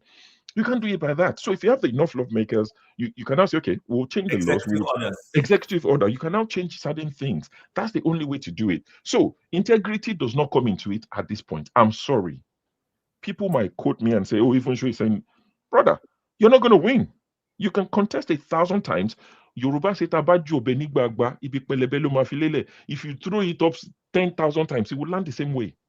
So there's no point being, funny about is Nigerian politics. They've told us that our democracy is not old enough. Don't compare yourself to America. So the earlier we come to that realization, the better. Every time I say, I was thinking about it last night. I think about this thing sometimes. I was thinking 2027 election. There are people among us, not on this platform, in Nigeria, going about their lives, but their lives will be cut short during that election, on the day of that election, because we hold an election. People will die on that day. If you complain about it, APC supporters on this platform, they will just stop short of telling you, no, be today, people, they die for election. So the earlier you realize that, the better for all of us. Do what you have to do. Why is it that when there's an election, it's only LP members that they take their lives? Why is it that it's only opposition members that they take their lives on the day of election? If they want to take your life, defend yourself. Tinubu said exactly the same thing. I can send you the video when he was in opposition. He said if they come for you, he didn't say KIWL them. He just said defend yourself. Yoruba will say aboro lanso fomoluabi. Toba deni adu didi. I will tell you the little. You make of it what you will. Defend yourself. That's what you have to do. Then when you get into office, you can now say, let's now do this thing properly. We can't carry on like this. But you are outside. You can't come in through the window. My brother, jump fence. You want to clean the house, you can't jump fence, fly window, break window, enter. That's the only way you're getting in. This is Nigeria. Every time we say, oh, let's do this gentleman thing, they tell us our democracy hasn't evolved yet. They will tell us how many years America has been doing democracy. So we shouldn't compare. So let's play by the rules they've laid. It might not be the official rules, but that's the rules. Play by it. Win, then you can now say, okay, Peter Obio, you know you're a gentleman, change these things. Influence the lawmakers. Until then, we are wasting time. Also, just to make it clear, people like Reno, people like FFK, they can speak. So education no be scam. They can speak English. They might be devoid of any integrity. They've never pretended to you that they care. Tinubu doesn't care about their integrity. So learn English if you're young and you're listening. Speak good English. These three guys can speak English. The three I've mentioned. There are many more. You remember Mr. Nokwasa, God rest his soul. He nearly died on TV when they initially appointed Bwala. He died finally. No, I know. I mean, he eventually died. He became sick. But at that time, he was livid. Yeah. Why would you employ such a person? We fought for you. Ashiwaju will not win because they were disappointed. Like the man that I think was Tony that was referring to. I watched that interview as well. He was saying, that Bwala was going on his own something. The APC guys are disappointed. The ones that are not paid. If you support APC, make sure you get paid. Don't do it for free. The people that get paid are not annoyed. See, this is how you know the ones that get paid and don't get paid. A lot of them are upset about this Bwala appointment, about Reno appointment. Those are the ones that are supporting APC for free. The ones that are getting paid don't care. So if you're going to support APC or any government of the day, make sure you're getting paid. So that when they appoint whoever, you're like, whatever, everybody's getting paid. It's the people that are doing it for free that are getting upset. Do you think today, if Tinubu is to try and lobby somebody and pay somebody to speak for him, would he want Peter for Nigeria, that guy that wears white and green, or would he want somebody like Kulata? Who do you think Tinubu will pay to have? Peter for Nigeria. Kulata, Sure. Kulata is doing it for free already. Sure. That's what I'm saying. But sure, are you relating a debate criticism with this kind of criticism you're talking about? No, he's speaking our reality. I'm talking of a debate criticism with this one we're talking about. Are you relating it together? This is not a debate criticism topic. It is right. Bringing in the people who are critical into government. I can talk about the debate itself. I'll talk about it in a second. But what I'm saying is, if I was Tinubu, if you are Tinubu, who would you pay to have? A Kulata? When I say Kulata, not him. Somebody in that mold who probably for free, right? And somebody like Peter for Nigeria. I would pay to have Peter for Nigeria. Oh, one man comes to move. That one is irrelevant. He's not even smart enough. I'm talking about this thing you are doing for Pueblo, start criticizing him. They will bring you in. This one that you are defending him, they won't look your side. Anyway, so let me continue with this. In terms of criticism, just to go to the broader topic, right? Chim, it's quite funny that you mentioned Vance because I wrote it down. And I went to do a research of some of the things Vance said about Trump in the past. I'll just give you some of I won't read it. He said Trump is America's Hitler. He said Trump is a villain and a douche. He said he's unfit to be president. He said he's a total fraud. He said Trump makes his stomach churn and noxious. He said I'm a never Trumper. I've never liked him. He said Trump is reprehensible. He said Trump is an idiot. He called him a moral disaster. He said he's a man with serial sexual assault. He's his deputy today. So it's not new. And that's why I said politicians see it differently. What value can you bring? Can these guys stop criticizing me and join me? As soon as you finish, Mr. James puts his hand on his No. So what I want to look at is what value can you bring? This heat that I'm getting, I would rather you give it to my enemy. Do you understand? What can you bring to me and turn that flame against my political opponent? Enough of the heat on me. Tinubu, do you think Tinubu doesn't know a character like Bwala? He doesn't know what he's eating with them with the longest spoon ever. He knows they are the devil incarnate. He's eating with them with the longest spoon. He knows. He's not deceived. So for the people looking for integrity, please, you won't find it. Stop looking for it amongst these guys. Also, this girl that was Sorry, you forget one. Bwala live abroad. So even if Tinubu go for all the media head for Nigeria, say they know each other for interview, he will come from abroad. Exactly. So it's more dangerous outside. Exactly. So look at this girl that was criticizing the BRT in Lagos. The girl that was doing the video, the vlog. The commissioner called her, spoke to her, apologized. The girl recorded it. I've not seen it, but I've seen that she recorded, because I don't, but apparently she recorded it. I just saw a lot of APC Twitter handles, some of the notorious ones. They are fuming. Why they go call them? All these people that we defend, we will stop defending you. Lagos has fallen. We don't need someone like Sanwo-Olu. It's too weak. Because these are the ones that are not getting paid. They are hoping to be paid and employed. So they are thinking, why is it that anybody that criticizes you, you call them? They will never call people like you. That's what they won't call you. You are not relevant. You are not useful. You are doing it for free already. Why do I need to bother about you? So anybody that can speak English, that girl can speak English. Education no be scam. Even if you're not going to be smart in chemistry, go learn English. Be fluent. So all these things that Bwala did, when he went there, I can promise you, it's a reflection of some of these things, these shady, shoddy things that we do. He wasn't prepared for those sort of questions. And I'm surprised it wasn't. He was hoping that they would talk about opposition and, and he'll be able to say Peter Obi, Peter Obi, Peter Obi, Peter Obi, Peter Obi, Peter Obi, Peter Obi, Peter Obi, Peter Obi. He didn't get the opportunity to do that. And he was disappointed. It's like taking somebody who studied law and putting them in a theater to perform, laparoscopy. They're lost. He studied all his life to be a lawyer. And you're saying, here are the tools. Tonsillectomy, simple, remove it. They're lost. To you, it's simple because you're a surgeon, ENT, you know it, you can do it in 10 minutes, you remove it and you send them on their way. But the guy was lost. It's like, when are we going to get to Peter Obi now? This thing is too serious. So all these things you're bringing back from my history, that's who they are. But guess what? He's not ashamed. He's a hitman. He would go again.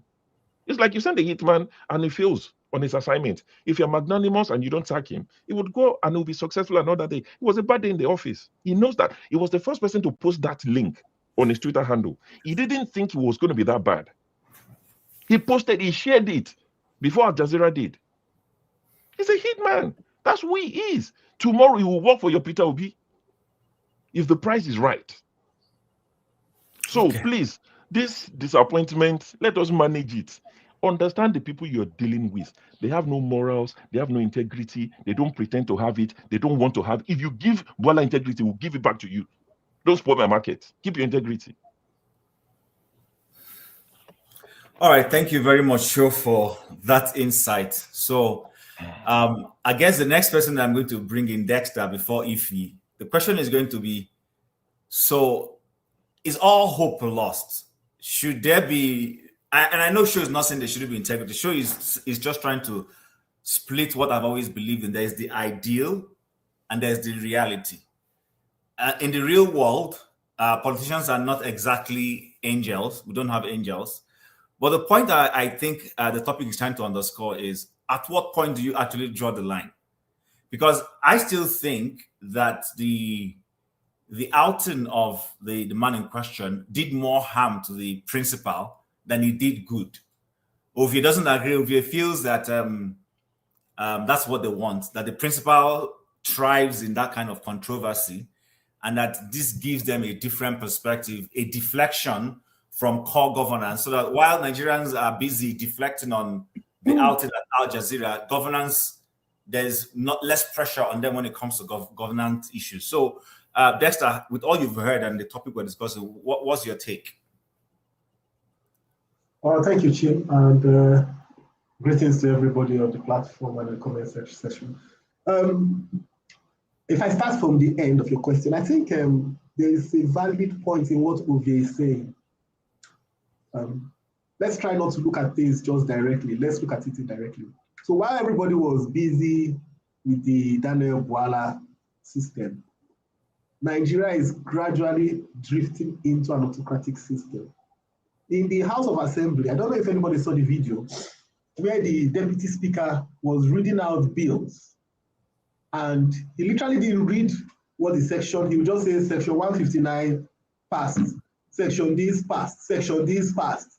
And the House members were protesting. How can you be reading something over our head? We don't know the details of what you have read. And you're saying it's passed. And he ignored them. He ignored them and nothing happened. And the Nigerian populace is busy talking about Daniel Bwala. In a democratic state, we burn down that House of Assembly. The citizens should have gone to burn that House of Assembly down. And if we don't look, Nigeria is drifting. Look, at some point in time, I've been thinking recently, maybe the solution to Nigeria is actually to fractionize, that just break Nigeria up. Because the truth about it is that there is a difference in value systems across board. And if we don't fraction it now, those politicians don't care. They are just thinking about their interests presently. They don't care. It's just all man for his personal self. Look at what is, okay, did you see what happened in Kaduna State? In a polytechnic, some students went to school and somebody stood at the gate, a polytechnic, and told them to go back, told the girls to go back home, that they are not properly dressed. The girl put a video of Federal Polytechnic, covered from her hand down to her legs. Why is she wearing earring? Why is she wearing necklace? Wait, look, this nation is drifting to the abyss. That is the truth. If we don't realize it, the nation, so what of you saying actually is true. Because this Daniel Bwala is just a distraction, the Pella doing his streaming. It's just a distraction to keep the average Nigerian loafing around while the core issues. Because what we're going to wake up to, the way the National Assembly is going, tomorrow they can say, once Tinubu wins second term, they will say, we amended the constitution and that we have a 10th term. In fact, we want to start a new system whereby the presidency will go for 7 years. It will be signed in 6 hours. That's the way. Look at what we do. Our democratic space is shrinking. Look at what is happening to the ADC in Abuja. Look at what is happening to Ireti Kingibe. Recently, Tinubu, they are sharing rice. Have you seen the mansions they are giving judges in Abuja? Have you seen the mansions they are giving judges? So the democratic space is shrinking. And if the populace don't do something radical, these guys Nigeria will become worse than Cote d'Ivoire. That's the truth. So we must, I was listening to Showore yesterday and I was thinking, I know one of the problems with people that come into power through revolution is that they don't really know anything about governance. They don't really have a plan for governance. So they just run with fumes. But I was thinking, we are getting to a point whereby there is no moral. Nigeria doesn't have any moral ground anymore. Daniel Bwala just showed that on the international stage. The interviewer asked him, are you saying that everything you said, you're denying everything just because you want to work for this guy? And he was laughing. And he was laughing about it. So we must realize that we have become people without any value. We don't have a value system. We don't have any, no matter how much we want to spin it. And the moment we start accepting the truth, then things will change. And another thing is that, you see this 4-year term, even if for any reason Peter Obi becomes president, or even someone like Showore becomes president, you see this 4-year term, it won't work. We have to do, you see what the guy in Rwanda did? Because you see, you need like 10 to 20 years to change a generation. Just think about it. APC has been in power for 10 years. So the child that was 10 years old is 20 today. What education has he received? What is his mindset? What is it? No, just look at the young people stream. Look at the young generation today in Nigeria. Look at the ones online streaming. What is their value system? Everybody, all the girls are throwing cake on TikTok now. That's what they don't. There's nothing concrete anymore. So the next person that is not 4 years will not do, because if you remove this Tinubu opposition, anybody that just imagine it in an ideal world, they defeat Tinubu. Do you know what is going to happen? What he did to Jonathan will be a child's play. I'm telling you, if anybody removes Tinubu from seat, what he did to Jonathan will be a child's play. Except you will become more brutal, because Nigeria has to break. You see this opposition, this Tinubu's type of opposition, we have to break it completely so that nobody will try it again next time. That's the truth. And 4 years is not enough. You have to make sure that. Look, did you see what Reno did? Did you see what Reno did? He went to Kilimanjaro, the top of Kilimanjaro, and then he now did a video and said that he drank water from the stream. You know, he showed us a video where he was taking water from the stream. Now, when it was time to drink the water, he told the cameraman to move the video out. They panned the video out while he was taking his hand up. Nobody saw him when he was drinking the water. Then when he brought his hand down, he panned the video back, and then he swallowed it. Yes, my point is that we have Nigerians that are ready to lie, deceive people, and you can see it, and they want to make you believe that they are telling the truth. So we have to bring a leader that is going to stay not just for 4 years, not even just for you to rewrite the wrongs of even PDP. Yes. No. Is it not Obasanjo? They spent 16 billion on power. Now, do you know why? One of the reasons why that power project failed. Let me tell you one of the reasons why that power project failed. Most of the switch gears, the things they bought, to install, were all stuck in Onne. And what they didn't calculate was logistics, that there was no road and no trailers to take them by road to site. Just simple. They planned, yes, because is it not Lloyd Moke, planned to put plants in Calabar, a place that was inland, but what you had bought, there was no logistics to take it down there. That was just it. So if you went to Onne, you would see stuff that were there for years rotting away. Sorry, Dexter. Sorry, Dexter. I'm struggling with that. I'm not doubting you, but I'm struggling. It's logistics. So let me give you an example. Hold on. Yeah.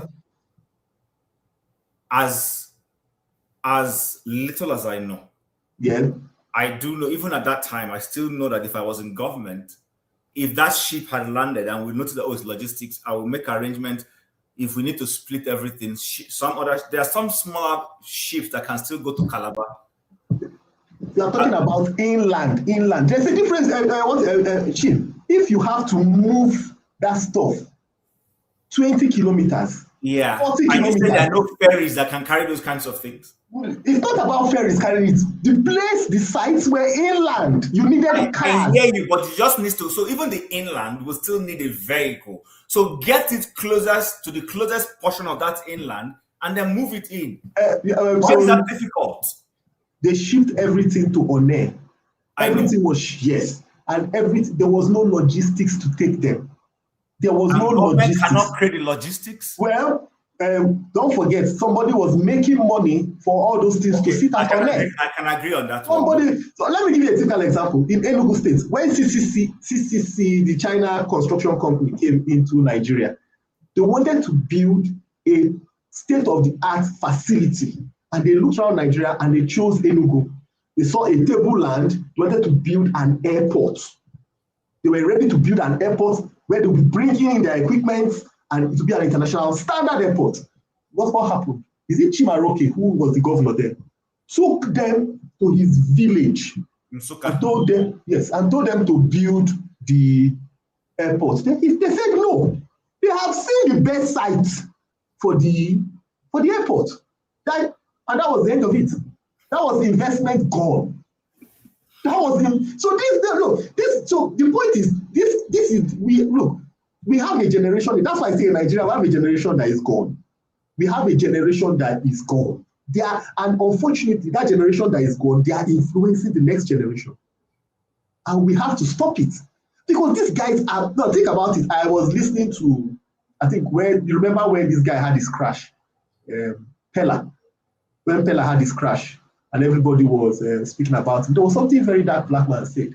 He said, oh, Pella is the leader of the young next generation. I say, God forbid. I'm serious. I don't have anything against the young man. But if that is the leader of the next generation of Nigeria, then we are done for. Because we are talking about the West colonized us, the West, oh my God, they will just make me Smith of us. That is the simple truth. We're talking about somebody that is not interested in going to school, that doesn't want to be educated, that thinks that the best thing to do is to be getting gifts online. Think about it. If tomorrow your live stream, your income comes from TikTok, tomorrow the person that owns TikTok squeezes it, what are you going to do? What would you do? You know, so Nigeria needs re-engineering. Somebody might say Africa needs to be recolonized. Look, Chin, if you don't do the work that you need to do in your house, somebody will come inside your house, buy it, and do the work for you. All right. If we don't, with the education many of us have had, if we don't go back and fix our shit, then we should not complain, we should not shout, we should not cry foul when BlackRock comes to Africa to recolonize us. Thank you. All right. Thank you very much. Forefathers, thanks for joining us. Originally, the topic is about from critic to insider, when you're a critic of government, and then tomorrow the government you were criticizing decides to offer you a job to come and do for them based on their expected expertise. So, for instance, now you've been criticizing our president for his inability to curb security, and then you have all these lofty ideas, and you're invited to come, and maybe that's not even a very good example, because there will be nothing you're going to do that will be contradictory. But we're saying where you have stood against government, maybe morality, you've spoken against specific individuals, and then you're brought in. Is there a danger in that? Show has a different perspective. Show is not denying that there is no danger in it, but he's simply saying that we are looking at it from the angle that the characters in question mean well, that when they are criticizing because they love Nigeria. No, according to him, and then substantiated by what Ovie is saying. Ovie is saying these people are actually auditioning.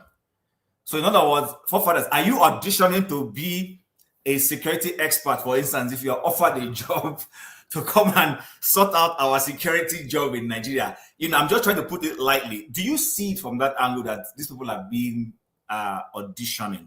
And when are we really going to say enough? You know what? I am president. Forefathers is criticizing me. I will rather take his idea, find somebody that can implement it, and bring him in, because let him stay in opposition. He's better where he is. When his party wins, he should come in. Or do you subscribe to let's make it a big tent? Bring in everybody as much as we can, and by so doing, we kill the opposition. What's your take? Chima, you are up to something with that question. Governor just left Nigeria. He didn't go home. Yeah, he just came from Abuja. So, Chima, you are up to something with that question. You are spot on. What are you talking about? See, Papa, I don't mind these people. This is like they are troublemakers. No, you are spot on. You are spot on. This is a Bwala movement and Dark Man. Oh yeah, go. Explain yourself. Go ahead. Yeah, don't mind the greetings, Chim, for having me. You know, all the enemies of progress in the chat. Greetings to you know, all these people. Greetings in the chat. I think generally people should have deep principles, and it shouldn't necessarily contradict itself, even when you join the government that you were criticizing before. And so, because there are cases where the outside the tent, as they put it, you are criticizing the government, and you can still coherently go inside within that government and still support the government without contradicting your principles. And what I found with are there examples you can give? I think, like, if you look at El-Rufai, you can say whatever you like about that guy, but he tends to stick to his own guns. and it doesn't necessarily change. When he said he didn't like what Tinubu did, it's for his own reason, and he stated it openly. He didn't hide it. There are a few cases like that. You see people in the West too. You can see that, like, you know, you see some politicians, they will be in opposition, then they'll go and join the government and try to govern. I think in America there's this. Was it not that lady? I've forgotten her name. She was often criticizing Trump. Nikki But she Haley. went as not Nikki Haley. From Georgia. Former military personnel. She was a former military personnel. MJ. What's her name again now? Tulsi Gabbard. No, not Tulsi. Tulsi was a Democrat. Yeah. So you see, so she was a critic. She joined the government. She still stuck, although she's now turned. Actually, she turned in the end. But at first, she was sticking to her guns. But that's the forces in governance these days that seems to turn people. Marjorie Taylor Greene. Not only her, but Tulsi Gabbard is the one I'm talking about, because she was a military personnel and she joined the government. So, but she's been compromised now. She's now towing the line of the government, even if she's now kind of being sidetracked. She's not at the forefront anymore because of her old position. They didn't want her to be coming, up and spewing out some of her old position. So, but whenever she makes comment now, she tries to toe the line of the government. But she's not an enthusiastic, tower of the line, if you want to put it that way. But that said, there are people that can do that. Like what I find with Bwala is that Nigerian politicians, because they don't have principle, generally most of them, they just move from where they are going to get paid to the other. So when you question them, they find it hard to justify their position, because if they have to be truthful to themselves, they'll tell you it's because of money. But they can't tell you that. So the logic behind it is difficult for them to coherently explain why they are in the new position now. That said, there are so many things he could have easily said in the interview. I think he was kind of either starstruck or kind of, how do I put it? Maybe our traditional black man inferiority complex hit him there, and suddenly he couldn't even talk it properly anymore, because the questions were relatively simple, and he could have had explanations for them. If you were criticizing Tinubu before, you could say, okay, now I have better information, or during that time, the information I had was erroneous, or anything. You could have said anything, but he couldn't even do that. He just said, I didn't say that. Why is he doing that? It doesn't make sense. He knows it's going to look ridiculous. It tells you that a gear in his head stopped moving, either because he doesn't have principles, because he didn't have any way of explaining it, or clearly he was duplicitous, and that's why he got found out. Or my third rail thinking is that there's a bit of starstruck mentality that got to him, that he couldn't talk clearly anymore. Because when he's on Nigerian channels, when they question him about these things, he's quite nimble. He will be mouthing off and talking here left and right. But when he was there, he couldn't do that anymore. Maybe because the facts were too much. I don't know. But I worry that our media personnel, people that represent us, even our government officials, if they go overseas, they can't seem to be coherent, and they can't seem to present their case well enough. And if these are people, not only Bwala, it could be Minister of Finance, Minister of Power, and if they go overseas to negotiate on our behalf, and he goes and behaves like Bwala, you wonder why your country is not functioning. Because that mentality follows them everywhere they go. They go into boardrooms and they sell us out. Like, our current healthcare information is being sold to Americans while we are busy talking about Bwala. Why is it that SERAP, I thought SERAP was an organization that challenges the government when they are doing things that are out of line. Why are they not challenging the government for giving away our Nigerians' individual health records, including health records of our diagnostic labs? Any disease that any diagnostic lab picks up, the DNA and everything, they will hand it over to Americans. That is what our government has signed on to, and without the approval of National Assembly. So these are the kind of things that are the consequences of our behavior. But that said, I'm beginning to lose hope in democracy in itself, especially the kind of democracy the Americans practice. There are different types of democracies. The type of democracy they practice can easily be undermined. People like Bwala and you can see why all the politicians that were part of Labour Party, they go to the center, they just disappear. They become like everyone else. Even when the one that was an Okada driver and the one that bus driver, they managed to win in the election, they become like they start taking money, they toe the line because the system itself has been corrupted in such a way that when they get there, they don't have a choice. Because people that have mastered power have mastered the system. And when if you are not capable of doing that, you can't push back. The way I look at it is that the Western countries are dealing with a problem now that we are not even in the game in. If you look at what is going on in America now, they want to take their democracy back. They want to take their government back because they feel like they don't control it. And in the case of Nigeria, you can see the same pattern too. We say Tinubu wants to take over the entire system and all the rest. Who is empowering him to do all those things? Who is empowering him? Tinubu has got a lot of power. And before he got into government, he should have known even the fact that this guy barely is in Nigeria. He's always in foreign countries, one country to another, hopping and talking to them.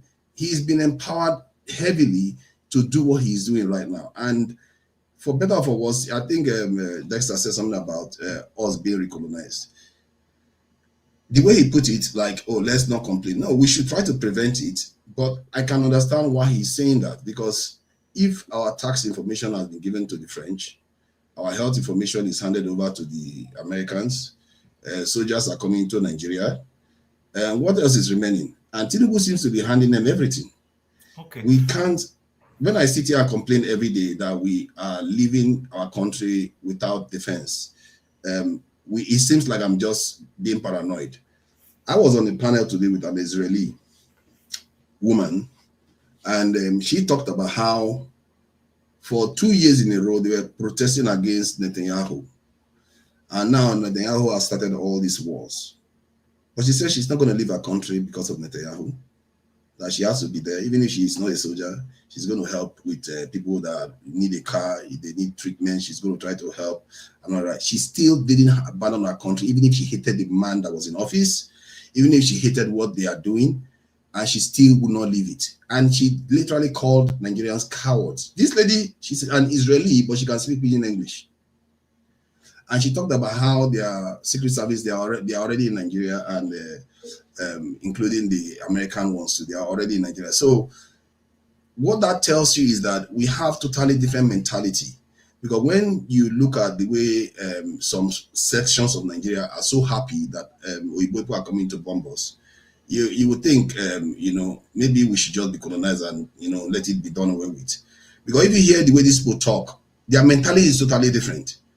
They understand, they can hate their person, but they know where the line is drawn. When they're at war, when they're facing a threat, they dig in. That's what she was saying, and she was on that panel, a woman calling fellow Nigerian men, and the Nigerian men will say, yes, we are cowards. We are truly cowards. Because they can't explain why we as a people cannot do anything about our predicament. Okay, for first, I want to take another direction because of a couple of things we've said. So sure, please don't go anywhere.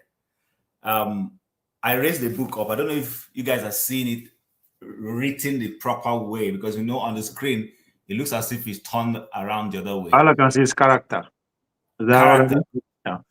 Character. And there's a reason why I brought it up. There's something we've just touched. Forefathers just mentioned it without knowing it. Now that's why I brought it up. So it's also in a bit to address what Sho said. I agree with what Sho said. Sho literally summary is there's a reality, there's the ideal. We can't be sitting on the ideal. There's a real thing. There's the principles, but you apply it into the real world. I read this book many years ago, and it's about how the American society was formed. Because sometimes it looks to me that, like what Forefather says, we give up on Nigeria. I have given up on Nigeria, I'll be honest with you. I have given up.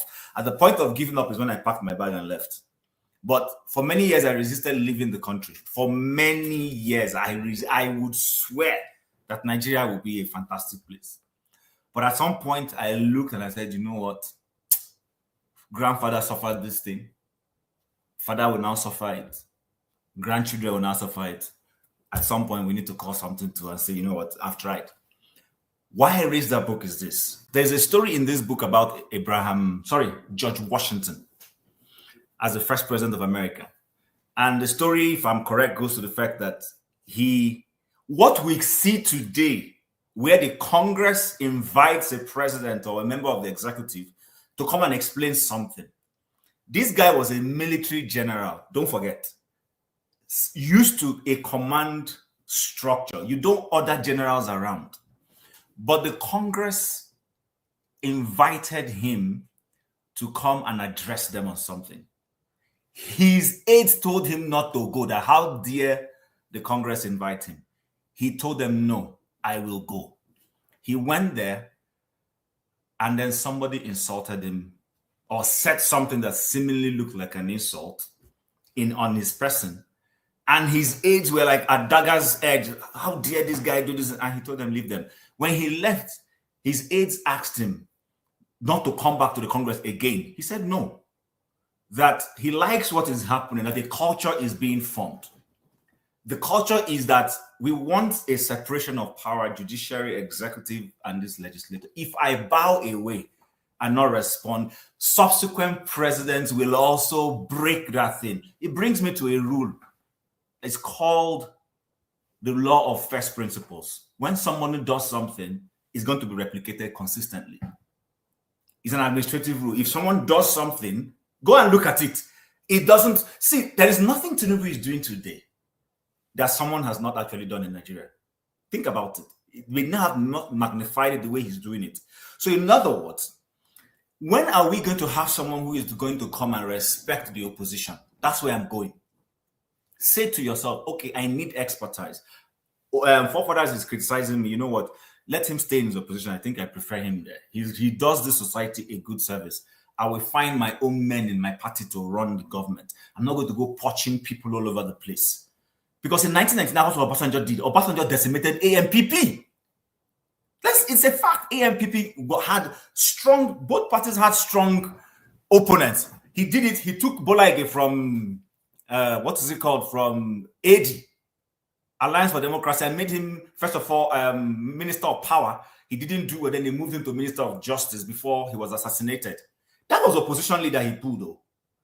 Then he pulled Vincent Bwala from PDP, Abia State, and gave him a job.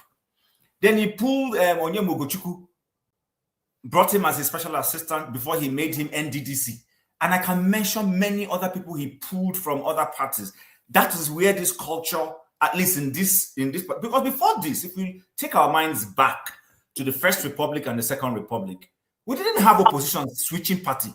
Let's be honest. If you follow Nigerian politics, you will not see somebody from Awolowo's UPN switching, or you see somebody from Zig's what's Zig's party again? NMPP switching. Nobody was doing that. Rimi stayed with his godfather in Kano, Aminu Kano, stayed with PR. But in this Fourth Republic, it became a norm to pull people from the opposition. And that is why opposition is no longer strong. Opposition used to be interesting. There were those who stayed there. But guess what? Why I lifted this book is because this guy, today we say our National Assembly is a rubber stamp. But this is a president submitting himself to the Congress. And that is where Congress got the voice they have today in America, that they can summon any president, do anything, impeach anyone. Because the principles were laid at the beginning. So if we say, an Obi, for instance, I'm not saying Obi is going to win the election, but let's just say, hypothetically speaking, Obi wins an election. Will it be morally right for Obi to go pulling a Moka from APC to come and work for him just because he wants to create a big tent? That's why my question is, at what point do we draw the line? So can we talk about this thing? Is it doable? Or should we just live in that reality? I'm not sure who actually. Okay, let me start with honor politics and then come to Emmanuel and we'll go back that way. Thank you, Chief. That name is technocracy. There's a reason why I put it. It speaks to what we are talking about. And I like the fact that you started, you stress your conversation with George Washington. You know, they were running away from something. They were running away from the monarchical system under the British. And I said you are spot on because it's history of humanity involved, especially those who are in the democratic space, which is being pioneered by the United States of America, which is what you refer to, representative governance. Now, if you look the trajectory from Second World War in the mid 1940s, after the Second World War, they won that Second World War with what? With expertise, with the Manhattan Project, build bombs and all that. And as soon as they won, they enforced that into governance, especially the democratic nation. Expertise must be in charge of governance now. If you look at most of my criticism, now we are they actually for those who go to school. See, they give them time, years and decades. This is what we got. So the American system makes sure that only people who qualify actually occupy governance and social management, because that's what they used to win the Second World War. And that has expired. So what you are saying, it get what historians and political science and politicians understand that we, the general people, don't understand, which is there are days and numbers. Those days where we say you go school, all those things are not, because what that one face off now, this okay, the morality we are talking about, common sense, now they govern us before. That's where the kings come in. You have to be noble in the society, you have to do something special, then they give you power of governance. So the expert season sweep those people away. So what is coming that the politicians are seeing is what they call technocracy, a system whereby only expertise, engineers, and economists will be in charge of governance, because it's going to be based on data, pure rational, not based on common sense they use now. So they have actually seen that from afar, that is coming. So what they are doing, they are fighting for their survival. Hence, popularity is the name of the game. It doesn't matter how popular, how you become popular, you have a purpose. So if you look at even Trump government, most of these people you are seeing, they are either experts in media. They are in podcasts, they are political analysts, they are experts in interview and all that, from the Tosi Gabas of these days to excerpts to all of them, right? So they bring them not because they know it, but because they can create a narrative, they can defend the narrative, they can deceive the people, they can make the people look the other way around, so that they can survive, they can do whatever they do, because their times are limited. Going forward, just with all this, not as in this chaos that is going around the world, as soon as all these things finish, now technology pure, now you're not going to worry who will govern you. If you set up an organization, you want to employ a person, you don't need to know who that person is, the color of the person, I should know, because everything is already said. Now just technology will determine, okay, this person is qualified or not. So that is what is upon us. But the question is that, are we ready as people? Just like two Nigerians say, Americans want to take their government back. But we are people, are we ready that when that we don't finally have that technology at our disposal, that it will not be in the hands of these same people? But that's what we are. That's why they always fight. They come. How is it that all our leaders, when they bring the come, they interview, nobody they go into the technology aspect that is upon us? So these guys, so they bring all kind of, as far as you are popular, you can talk. Just like what show is saying. English is still very viable if you can speak it. Can you talk? If you can talk, you will have a job, because they need people who can talk on their behalf. Because what is coming is technology. How do you go around that? So they understand that they see it. It might not be their own time, but they are children, so they see it. So they are fighting for survival of the system now. So just like the show said, we need to have the same mentality. If we are going to a fight, you go carry a knife, go with them, beat them, then you survive. Then, sorry, two short things. Show. To say that Bwala no prepare, yeah, you know, understand the guy. The fact that 1 week in, we are still talking about him, means he knew what he was doing. If to say he speak, the way we expect him, if we don't forget about him, because they will do well. So when was the last time he made an national headline as a special advisor? The pressure is on. Now competition season with it. Okay. And sorry, to Nigeria, to Sigaba is not sideline. He's working on 2020 election. Ask Kulata and Georgia for vote. He go answer. So I said it on the comment section the other day that the days ahead, days of reconciliation, everybody had to pay for his crime for the past 40 years. So there's more coming, obviously. So the system will take care of itself, Chim. But are we ready to use it on our own advantage? That's where we are. Okay, so obviously the system will take care of itself. So two people have tried to correct me. They said in the first and second republic that there was a cross carpeting, but Mr. James is yet to verify the one he's telling me. Emmanuel says Akintola, but even at that Akintola's own, we would say that it was, you could claim he formed an alternative party and aligned with a northern majority party to form, because then they kept doing this alliance thing.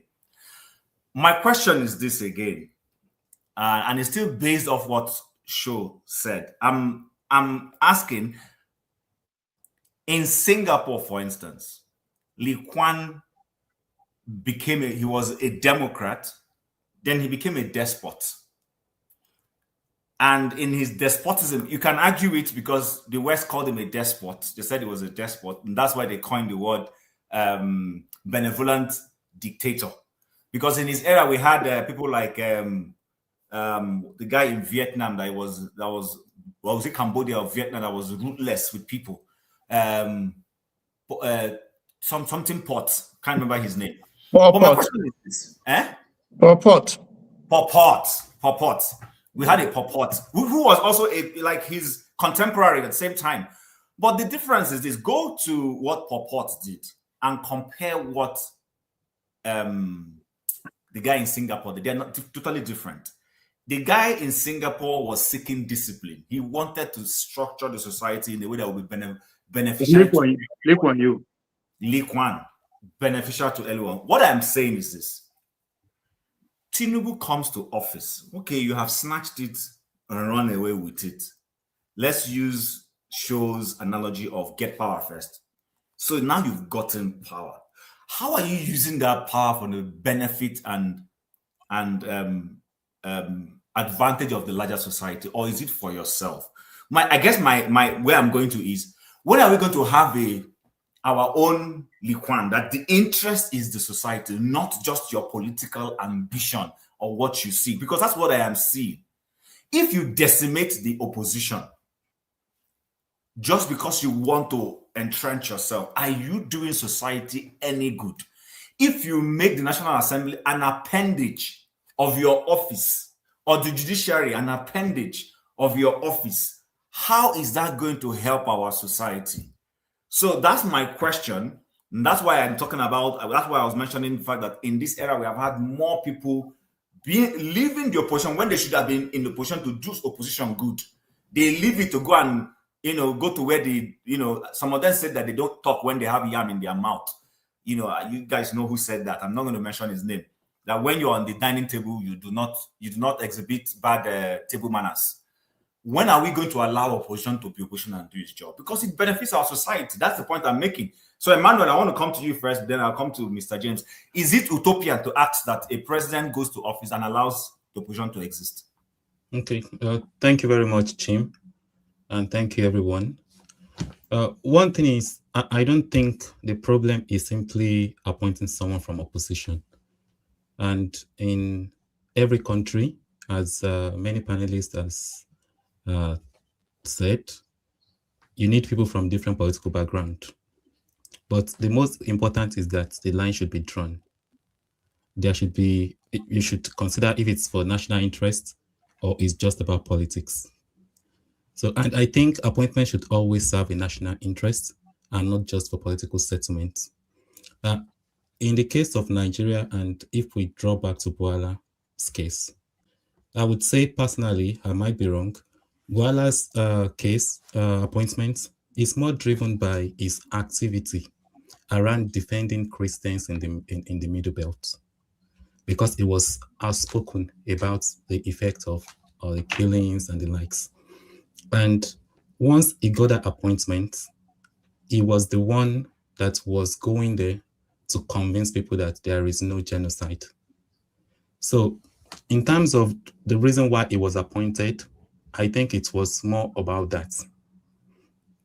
For him to, one area where I would disagree a bit with technology on our politics is that I think the interview, we all know that's a PR gone wrong.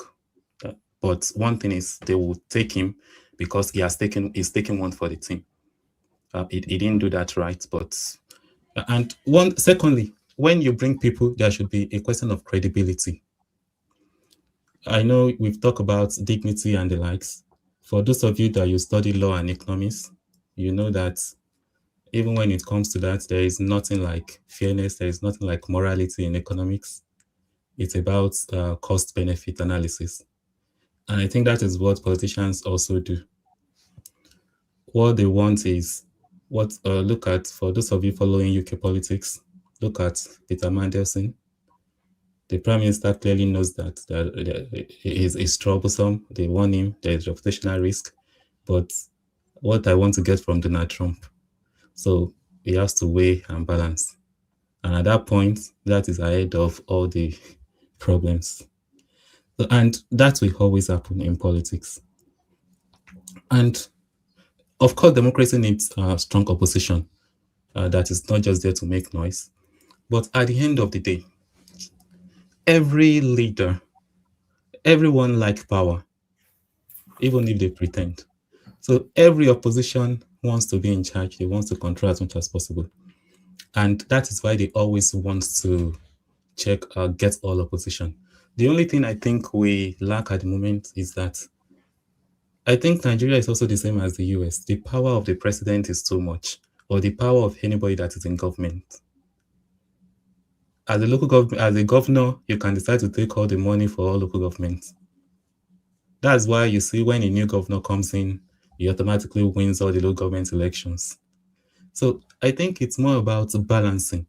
It won't do us much justice if we are picking and choosing. And that's why I like the approach tonight, Jim, that you want to draw us away from the individual Bwala, but for us to look at it in an encompassing way, to consider everything.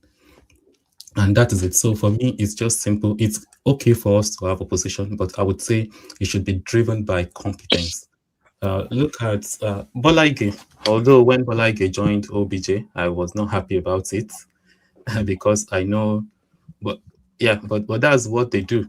But Bola Ige is competent to be Attorney General of the Federation. So there is very little one can say about it, even though one doesn't like it.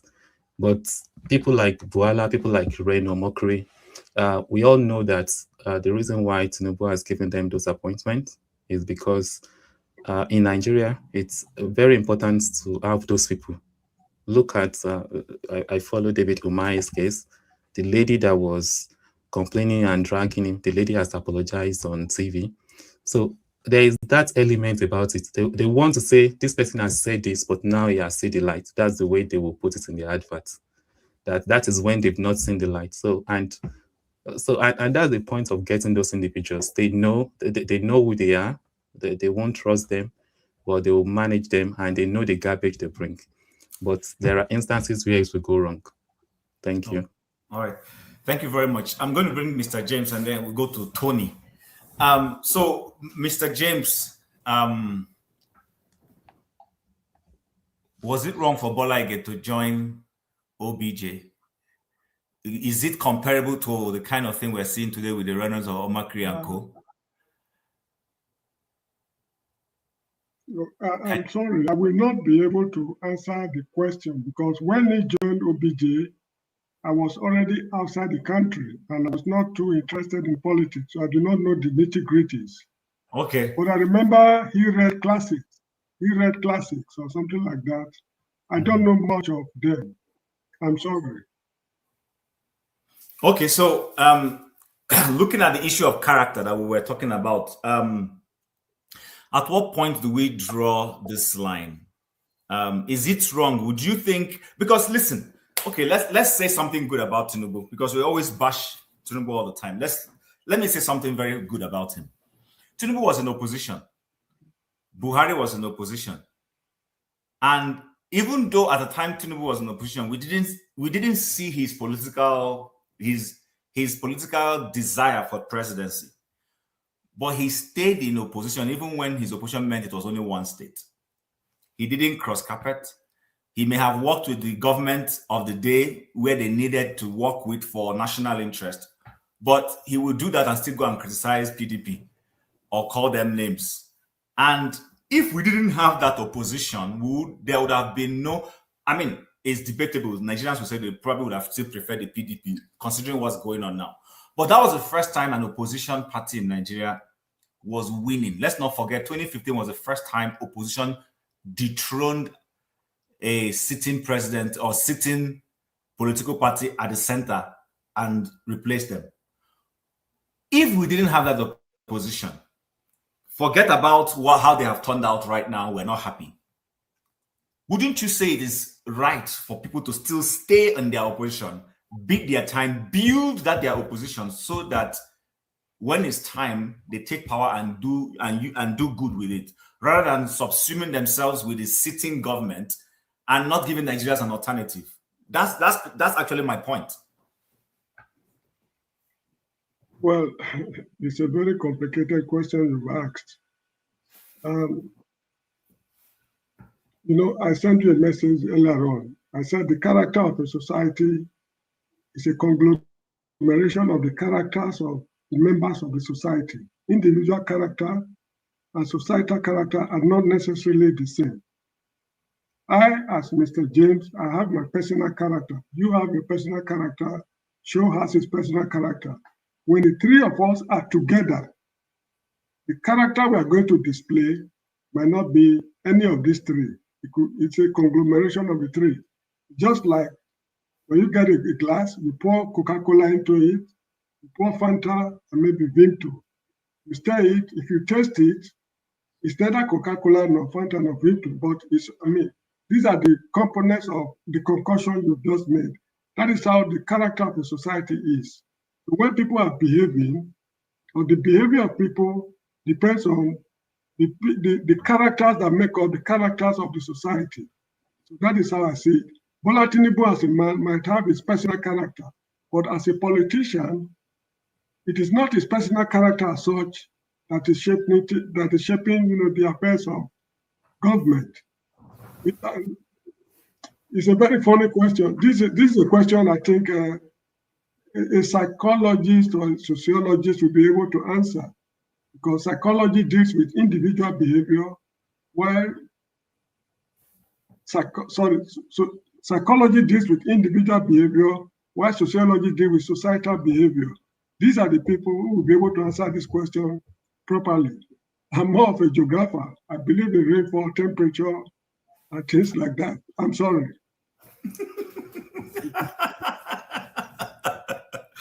Okay, I agree with you. I think that's a very soft way of going about it. Then I would have to now come to Tony. Tony, since Mr. James, I'm a sociologist. Maybe that's why I coined that. Very good. Yeah, sociologist, you know what I'm talking about. The character of the society is not the same as individual characters. You see a good man today in society, should he become a president tomorrow, he'll be displaying something contrary to his character, for which is known in society. It is because he's dealing with the character of the Nigerian society. When people see Nigerians outside, from the way we behave, they know straight away that we are Nigerians. This is because not all the time, Mr. James, not all the time. No, most of the time. Most of the time. In most African countries I've lived in, the way I behave is normally different from the way the indigenous behave. And first of all, they know that I'm from West Africa. Maybe because of my accent, I do not know. And from my behavior, let me tell you something. Nigerian society is very competitive. Do you agree with me? Sorry, say that again, sir. Nigerian society is very, very competitive. Mm-hmm. Good. That competition goes with us wherever we go. People see us as very aggressive. Whenever we want to get anything, there are a lot of tricks, and I won't call it tricks, techniques we use to circumvent, lay down normal standard procedures to get at what we really desire to get. And as a result of that, people are sometimes irritated. Why are these people so aggressive? It is because the society we come from is an aggressive society, not aggressive in terms of violence, but try to get what you want through, should I say, tricks? Whatever means. Not necessarily whatever means, because some of us resist committing crimes. But the way we go about it normally baffles a number of them. And when they see us succeeding, where others are failing, it is because they don't know. Let me cite a good example. Here where I'm working, if you are a Nigerian in the Gambia, married to a Nigerian, or a Gambian, if you have a child from your marriage, raised in the Gambia, attended primary school in the Gambia, secondary school in the Gambia, when you come to the university, they treat you as a Gambian. You pay the Gambian fees in their local currency. That is the law in this university. Now, when Nigerians come, what they do is they go to the Home Affairs Department. Sort of, they look for foster parents. You get what I mean? Can you hear me? Yes, go ahead. Go on. Good. They look for foster parents who will adopt them as their children. And once they got the papers as adopted children, they now come to the university to pay as Gambian nationals. So you get the trick? It is not illegal to adopt a child. But this practice has not been here. It is Nigerians who introduced it in this place. That's what I mean by getting whatever we want by whatever means, but not necessarily criminal means, but what they cannot imagine. While they were making these laws, they never factored these kind of things into it. So there are many instances like that, and things we do here too, which I would not like to mention online. They look so bizarre to them. That what kind of people are these? Okay. So that is the character of a society we are exhibiting over here. But individually, we will not like to do it to I will not like to do it to myself. But if I'm to do it to the society, I really don't mind. The end justifies the means, as Machiavelli would say. So that's what I mean. Okay. Okay.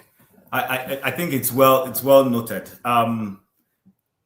Although I will slightly disagree, there are lots of Nigerians who go to places rather than carrying the general perspective. They go in and they mellow down and gradually work their way into trust. But no, let me cite an example again. I'm sorry I'm consuming so much time. That's okay, that's fine. In Nigeria, if you get your 5 O levels, that is no guarantee that you enter university.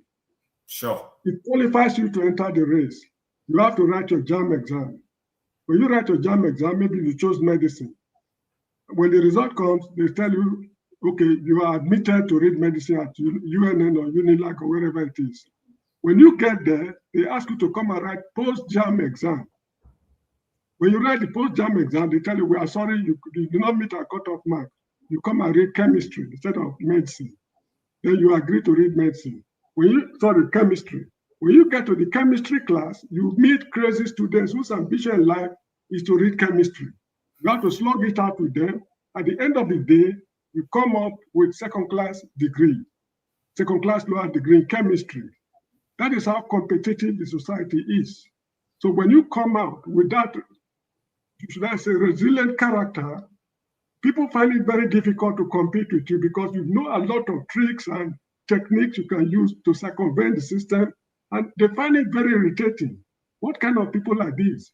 They cannot follow normal standard procedures. And whatever you are doing, they cannot take you to court. They can't take you to the police. You've not broken any law. But because of the nature of society you come from, that is so competitive, they find it terribly irritating. Okay. All right. All right, no problem. For time's sake, let's quickly go to Tony so that everybody will have a round. Tony, so you heard the question I asked, but do you agree with Mr. James on one hand? And then the other thing is will it be a case of I'm not sure what the word is. If you come to office as president, but you allow the opposition to breathe, just the way he said, let the poor breathe. Would it be wrong for you as president to allow the opposition to breathe and allow policies to be played? Opposition counters you, you look for your smart way to go around it. You let the National Assembly be independent because it's healthy for the society. Are those things, is that extreme idealism or is that reality? Like Mr. James has said that man in society will exhibit the character that feeds our society. I agree. But will it be something wrong? Will it be apolitical? Will it be suicidal if this particular party that came to office decided to do things the right way because they were looking at the larger picture? That's actually where I'm going to.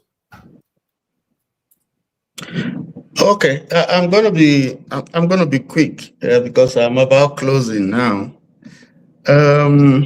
Thank you, Chim, and greetings again to everybody at the platform. But first of all, I think democracy has rules within which you play. If you are going to play soccer, for instance, there are rules and regulations, and there's an umpire. And once the umpire begins to show partiality in terms of how he frees the game, then the entire thing is going to crumble. You're going to have people rioting, you're going to have the system destroyed, the joy and everything in the game is just going to go back. Do you watch Real Madrid? They've been doing it for over 60, 70 years. They're still going, but carry on. Yeah, I'm talking about the referee. You know, that the referee is critical. Yes. Yeah, they'll be getting referee decisions for 60 years. Real Madrid, they are the biggest club. That's what happens. When I come to you, you will show me your receipt. and to help the referee these days, you now have a VAR so that some sort of intervention using electronic media, you know, because once that comes up, I think settle whatever dispute would have arisen from whatever mistakes that referee has made. So that has become an integral part of modern day soccer. Now, in politics, there are rules and regulations. Okay. And usually when you see a party that is not a government that is not rolling according to the rules of the game, trying to tinker with certain aspects of the constitution and so on in such a way that it will favor its continued stay in office, then the question would be that government knows that if it doesn't do that, it stands a risk in a free and fair election to be swept away. So what you see in the body language of the government today is the fact that in spite of all that they have done, in spite of trying to emasculate all the organs of government, judiciary, the legislature, the military, all the organs, and pauperize the people, he's still feeling uncomfortable because he's still not sure that all the measures that it has adopted to ensure that it wins will succeed. So, but the point is, if you want to know a government, you look at the character of the people who are running that government. You take Nwike, for instance. You take Fani Kayode. You take Reno. You take Mahmoud, who is an ambassador designate. You take Ibas. You take Femi Pedro, who was once a deputy governor to Tinubu, and there were issues. You take Kiyamo. If you look at all these people, and even you look at people who are in the business sector, you take someone like Shaguri. In fact, I see Sahara reporters reporting today that the president has concessioned the Snake Island port in Lagos for 45 years to Shaguri. 45 years to Shaguri. Now, I can go on and tell you the kind of things that the kind of person who Shaguri is. He can't step his foot in America. It's banned. Okay? He was indicted during the Abacha years because he colluded in smuggling a lot of money outside Nigeria to Swiss and so many other places. Switzerland, convicted him, and he had to refund, over $600,000 to the government, and refunded 66 million, 600 million. What am I talking about? And he refunded $66 million to the Nigerian government. Yet that person has been given the highest, one of the highest honors in Nigeria, Grand Commander of the Order of the Niger of Niger. Somebody calls it GFS, if you know what that means. So it's quite clear, that you're running a government that does not believe in constitutional democracy. It's running a government that is tilting towards, a feudal style system where you have one person who says who is the king, and not first among equals, but a king like Louis XVIII says, I'm the state. That's the kind of thing that we're seeing being run, even though this is supposed to be a democracy. So practically, if you are speaking stricto sensu, what we have is not a democracy. If you like, maybe if you want to be fair to what is happening, you say it's a pseudo-democracy. But this is not democracy at all. You have a system where even those who would rise to speak, have something like a sword of Damocles right about them, so that if they speak, they are jailed or they are dealt with, or if they have some in the past dip their hands, in murky waters, they'll be told, listen, these are the things that you have done in the past, and we will expose you. So they shut them out. We saw it with Critic when he drilled the Minister for Finance and his deputy, and they just couldn't answer what they had done with parts of the money voted, capital vote for 2024, 2025, and yet they're asking for approval for 2026. When you have characters like that serving in government, and they are not dealt with, there are no sanctions, these people whose names I have mentioned, rather they are rewarded, then that speaks to you. That speaks to you, that tells you the caliber of democracy of people that we want. Those people would never ever let democracy work. So the system would not work with this kind of people, because these are just birds of the same of a feather, flying, congregating together because they have a common purpose. I have to add it to the list. So that's the tragedy of our situation. And that's not a Nigerian character. It's not. This is not because the capacity is not there. It is an abuse of a capacity. That's a problem. We have the intellect, we have the capacity, but what we are saying is abuse of capacity. And all the institutions that are built to stand up against them have totally been decimated. That's the reality of the situation. Now we're dealing with America, and if you look deep, you will see that what is happening now is America has said there's some negotiation going on.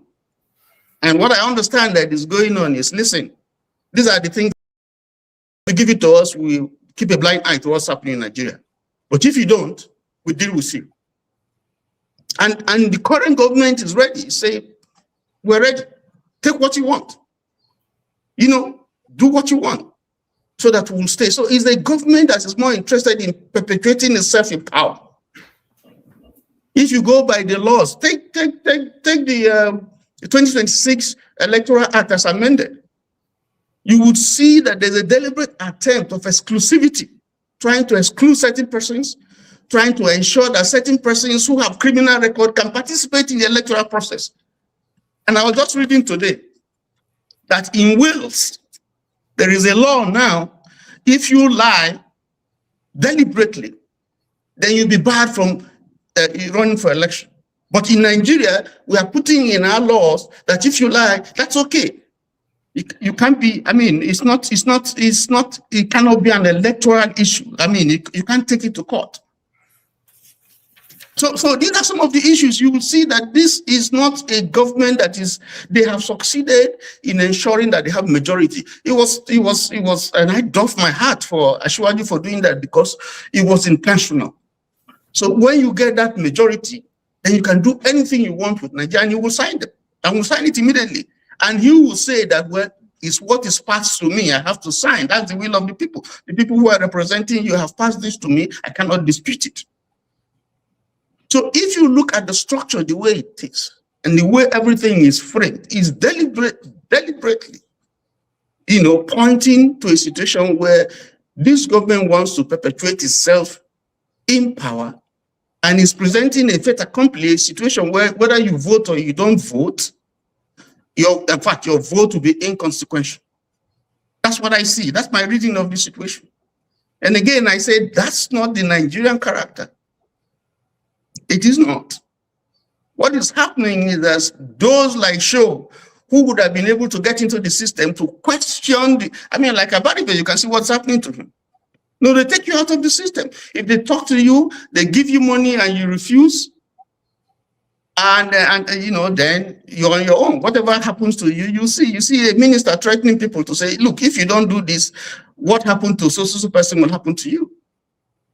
And nobody's questioning. Nobody's saying, no, this is atrocious. You're a serving minister, you can't say this. You see Wike standing up to people to say, who are you? That's someone who's appointed, serving at the behest of the government. And he's talking to people, stop, you shouldn't talk when I'm talking. Who are you to talk when I'm talking? And he's doing whatever he does with impunity and saying stuff that you cannot say even here. Some of the things that some of our ministers do, they can't do it here. If they do, they'll go to jail. But they get away with it. Because you have a system that is structured in a particular way that once you are in a particular party, you never go wrong. That's not democracy. So, for me, what we need to do is to tear down the system. You got to tear down the system because it's not working. If you want Nigeria to move forward, we're lying to ourselves, because if you look at the indices, even for those who sympathize with this government and say they are doing well, you're lying to yourself. Because if you look at the indices, whatever indices you want to look at internationally, you would see that you have taken 2 steps forward and 10 steps backwards. We were better off in 1960, 61, 62, up to 66 than we are now. Our health institutions, our universities, our education system, our civil service, name it. The civil servant could work, retire, get his pay, buy a car, build a house, train his children in school, and still have enough. Our universities were highly rated. Today, they are not. So if you look at health systems, totally a collapse of the system. Okay, you look at poverty, you look at inflation. So you would see, if you are honest to yourself, you would see that what we are having is totally a reverse, and not just a reverse. It's so bad that my daughter was trying to go to Tanzania for a research. That was when she was holding a Nigerian passport. She wasn't a US citizen at the time. Tanzania refused to give her a passport, even though she was going from her school to Tanzania for a research. Authorized by her school, and she was going with her mates. But because she was carrying a Nigerian passport, he had a resident status in the US at the time, and the embassy refused to give her a visa to go with her mates, her schoolmates, to Tanzania. Until the professor, who is a Tanzanian, intervened and told them, no, you can't do that, before they gave her. Why? Because she's carrying a green passport. No other reason. Not because she committed any crime. Your passport does not have a very, very low value worldwide. And there's a reason for that. So if we say these things, there's no way you can say your government reflects who you are. When they look at your ambassadors and they look at the kind of people who are going to defend you, yeah, there's some good people there. Kyle Array is good, I know him. The one that is going to come here. But if you look at the man who went at night when people were disputing an election and went to announce it. And he's going to speak for you. And when you see someone like Reno, and you see someone who has had issues with drugs, and they try to rehabilitate him over the years, and where is the man who appeared at night going? I don't know where it's going. I don't know where I hope they accept to Qatar. He's going to Qatar. Okay. You know, so he'll probably go in there and Qatar with them there. You know, maybe they'll accept him. I don't know. You know, so I mean, these are realities. This is not a lie. We have to really. It's not about a Shiwaju or this. The system is not working.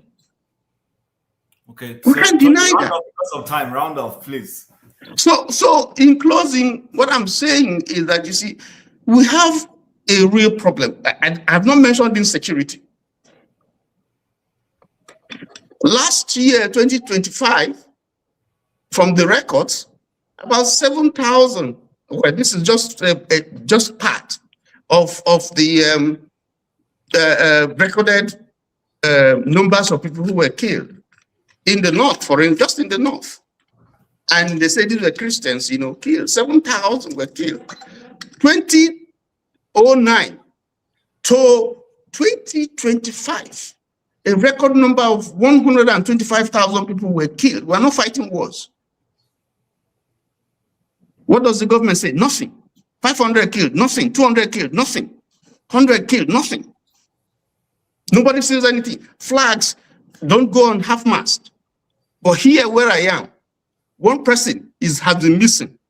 The country has been looking, FBI, everybody has been searching for her to find where she is, spending resources to locate where she is. Not so with Nigeria. So it's up to you what you think. These are facts. So when Bwala appeared before Piers Morgan, I mean, it was difficult task for him to defend. What is he going to defend? Apart from the fact that he messed up, I expected that he would mess up because he's not going to go there to expose his government, otherwise he loses his job. But what this government tries at, it does very well, is get all those people who cause confusion. So while they are causing the confusion here and there, government is doing its own thing separately. Whether it's Mwebonyi, whether it's Omahi, you know, name them, on Wiki and so on and so forth. Once they are busy or Coppola or whatever, doing their thing, there's distraction, the government is doing what it's doing. The lawyers, I mean, the legislators are doing what they're doing. So it's up to you, folks, what you want to do with Nigeria. But the way we're going, Nigeria is gone. Thank you. All right, thank you, Tony, for that exposition. I think I'm coming to OBE, and I'm going to do that quickly so that we can come. Maska just joined us. So OBE, you heard what Tony said. I want to repeat my question again. Will it be wrong? Some of the things Tony is asking to be resolved can only be done when good people lead the nation, when a leader is altruistic enough to say, okay, listen, I've gone beyond politics. I need to fix Nigeria. So a Tinubu who used to be known as a Democrat and the kind of things he's doing now, does it resonate? Does it help for nation building? Will it be wrong for Tinubu to come to office and say, okay, I used to be an opposition. I knew what it was. And the fact that I was in opposition and I was at least given a modicum of space to breathe, I will even go further and allow this opposition under me to breathe very well. Whereas I was an opposition that was, you know, decimated in a little bit, but because I believe in democracy, I will make this opposition enjoy being opposition, but I will play my politics and stay in power. Would that be wrong? Am I asking, or am I stating something that is extremely utopia? That's actually an ideal situation, but the president gave many of us a shock of our life, and when many people believe he was not going to do it differently anyway, because he had a historic and testimony of his past based on his legal situation. I think the difference between, like what Tony was saying, like the bus stops on his table, because to me everything that's happening today is about him. Because when Jonathan sent envoys out of the country and ambassador, I think we didn't have any needs to be in the news round. When Obasanjo did it, there was no need for news rounds. But everything about Tinubu seems to be, everything had issues of integrity and honesty and trying to get people of integrity into position. He had a problem with that. I don't know why. According to Bwala, he says it's strategic or probably it's intentional for him based on politics or politicizing, you know. But I don't look at it from that angle, because if you look at his own time when he was playing opposition and he was standing firm on his political, will I say, values, then he actually had Lagos in his pocket. That was his strength, and that was how he was able to hold on to the so-called being consistent, or he wasn't a jumper from one party to the other. You know, when he ruled Lagos, he set up a system in Lagos that would make him cash out almost forever. That was why he got the power to be enthroning governor upon governor before. I didn't get you. I'll come to you quickly. Go ahead. He was beginning to enthrone governors because he had that great stand. But when it comes to him being president now, he saw the lapses among those political, would I call it, oppositions, that they were all weak. Let me tell you, no governor or no person that is decamping because he likes the value, because he likes what is going on, because he wants to make Nigeria great. No, they opened the books for him. Oh boy, look at how much we are going to pursue you on if you don't come in here. They all come in based on their hands were tied behind. None of them is coming in willfully and say, okay, I want to go and fight. It will be better off for my state. It's a bloody lie, starting from Delta State. When he took Okowa had to bring his brother in, who he made governor. And so, boy, we need to cross, otherwise we are in trouble. You know, that was how all of them beginning to move from one state to the other. Based on Tinubu understand that every one of them are thieves. Every one of them are robbers. Every one of them have done this and that, and their books, files are all there waiting for them. As soon as they open it, the person is decamping. That's exactly what is happening now. He's bullying them into this one-party state thing based on their evil records. But nobody could do it to him then because he cleaned up his book in the state. He only just had his tax collection business, which made him record billions from the Lagos system, and that was fine for him. And he has consolidated on that, and he didn't have that negative stand for any government to say, okay, look at you now, we want to game you. If you don't move, we're going to bring you down. They couldn't bring him down because he was an accountant who was able to clean up at that level. But these other guys could not clean up anything. That is why somebody like the former governor. Obi, sorry, hold on. Is it that he was able to clean up because he was invited by the Code of Conduct tribunal? I watched it. But they dismissed it now. Hold on now. That's what I'm saying. Was it that there was no case against him, or there was a behind the scene bargain? That is the clean up. That is what I mean by clean up. He clean up means that he put a governor there that will protect him and that will not pursue the case to a logical conclusion, and he was able to find a way out to quench the case. That's what I mean by clean up. You know, at the end of the day, he was able to survive it. That's what I mean. He survived it. But presently today, none of these guys who are in any position can stand and say, okay, I want to fight this government. Look at Almighty El-Rufai. It's not what he said that's the problem. It is his books that they opened first before what he said that was coming in later, you know, at the end of the day. So they all had skeletons in their cupboard. They've killed the system. That is why the one-party state is only what will happen at this time, because nobody can talk. Only Mr. Obi, who they've not been able to find anything of, that they will be standing if you want to compare all of them that have ruled before. Only him is outstanding at the end of the day. So Baba is going to use it against them till he's able to wreck the system to the end. When Obasanjo appointed ambassador, did we quarrel? Did anybody had anything with what? Which one is Mahmoud into ambassador? Which one is Reno? Which one is Baba? That everybody that is talking against the system is who you prepared. Can you imagine giving a position to somebody who refunded money like you did? If himself has refunded money to US government and they quench his case. Somebody that did it again will not be nothing to him. To him, those does not mean anything. It's all politics. It's all a clean case. He doesn't see it as anything wrong with it because he's the masterminder. Okay. That's exactly where we are today, and it's sad. All right. Thank you, Obi. Thank you, man, because we're rounding up. Maska, I will bring you in next, but before I bring you in, Mr. James has something to quickly say, and then we'll come back to you. Mr. James. Yeah, thank you. I just want to say that the root causes of revolutions all over the world in the history of man are apathy and desolation, deep-rooted apathy and desolation. These are the root causes of revolutions.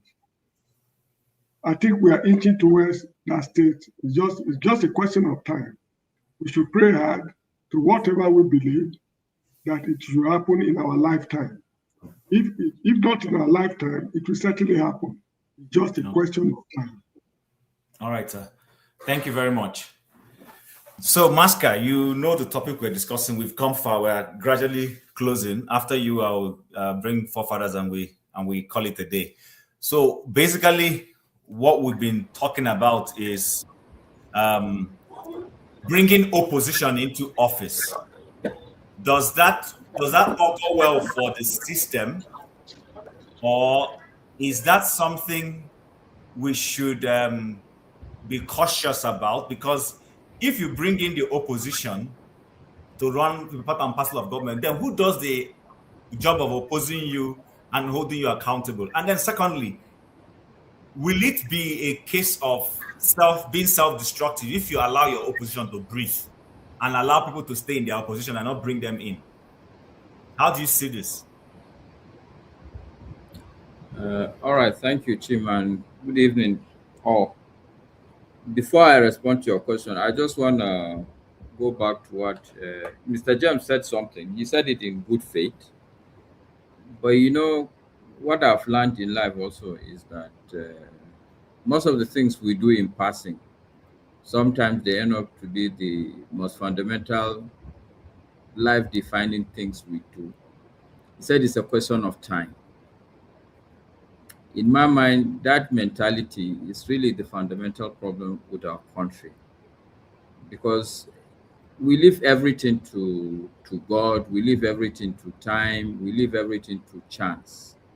The fact of the matter is that 60 years is long enough time for anything to happen. I keep reminding people, if you look at Dubai, did they take 60 years to be what they are? So let's not go back and start saying it's a question in time or it's just a question of time. We shouldn't leave our fate to time. We should look at our country, look at our race, look at our circumstances, and ask ourselves pertinent questions. What can we do to make A, B, C, D happen? I'm just saying that also in passing. I'm very sure Mr. James said it's just a question of time that revolution will happen in Nigeria. He said it in passing. But I'm just drawing our attention that we need to also be conscious of that subconscious mindset that we shouldn't leave things to time. That's, by the way, just in response to your question, Mr. Chim, it's a complicated question. There are many, it's like a human being itself. I don't know where to attack: the head, the hand, the leg of the question. So in my mind, the real issue you're dealing with is the system of governance. And I'm happy this is an opportunity for me. There's something I'd wanted to say the last time I was on the show, but I never got the chance to do that. I wanted to draw our attention to three separate things. There's the issue of state, which is the fact that, you know, in every society, there are shared services, even if it's just in your house. There are things, the kitchen is there. There are things that the wife would be expected to do. There are things that is expected that you, the husband, as the head of the family, should do. Things like sweeping is expected, especially if you're still in the village, it's expected that children should sweep the house. You know, that sort of understanding and making sure that everybody fulfill his own responsibility, in my mind, is what is called the state. So it's like everybody paying tax in a way. It's like you're contributing your own quota to make sure that the whole house or the whole community or the whole country is working as it should be. So let's put the state aside, whether it's a democracy, whether it's military, whether it's what these people in Saudi Arabia, what do they practice? They are monarchy. It's monarchy. Okay, whether it's a monarchy, state must be there. I want us to first distinguish these three parts. State is one separate part. And a good example I will give is if you're living in an estate, you need an estate manager. You need somebody to make sure that water runs, electricity runs, they park refuse and stuff like that. That's the state. This system of governance, the one we keep arguing about, democracy and all this, it's also a separate matter. We should also look at it as a separate entity. And then there is the issue of rule of law, which in itself is a separate matter. And I think your question is trying to address the issue of the system of governance, this democracy that we practice in Nigeria. That, in my mind, is the root cause of this, your question. And why I say it's the root cause of your question is because it is set up in such a way that it's truly really not about competence. It's not about proficiency. It's not about your being a technocrat or whatever it is. It's just a popularity context. Simply, that's the way the system is. And unfortunately for human beings, when something is working well, it looks beautiful.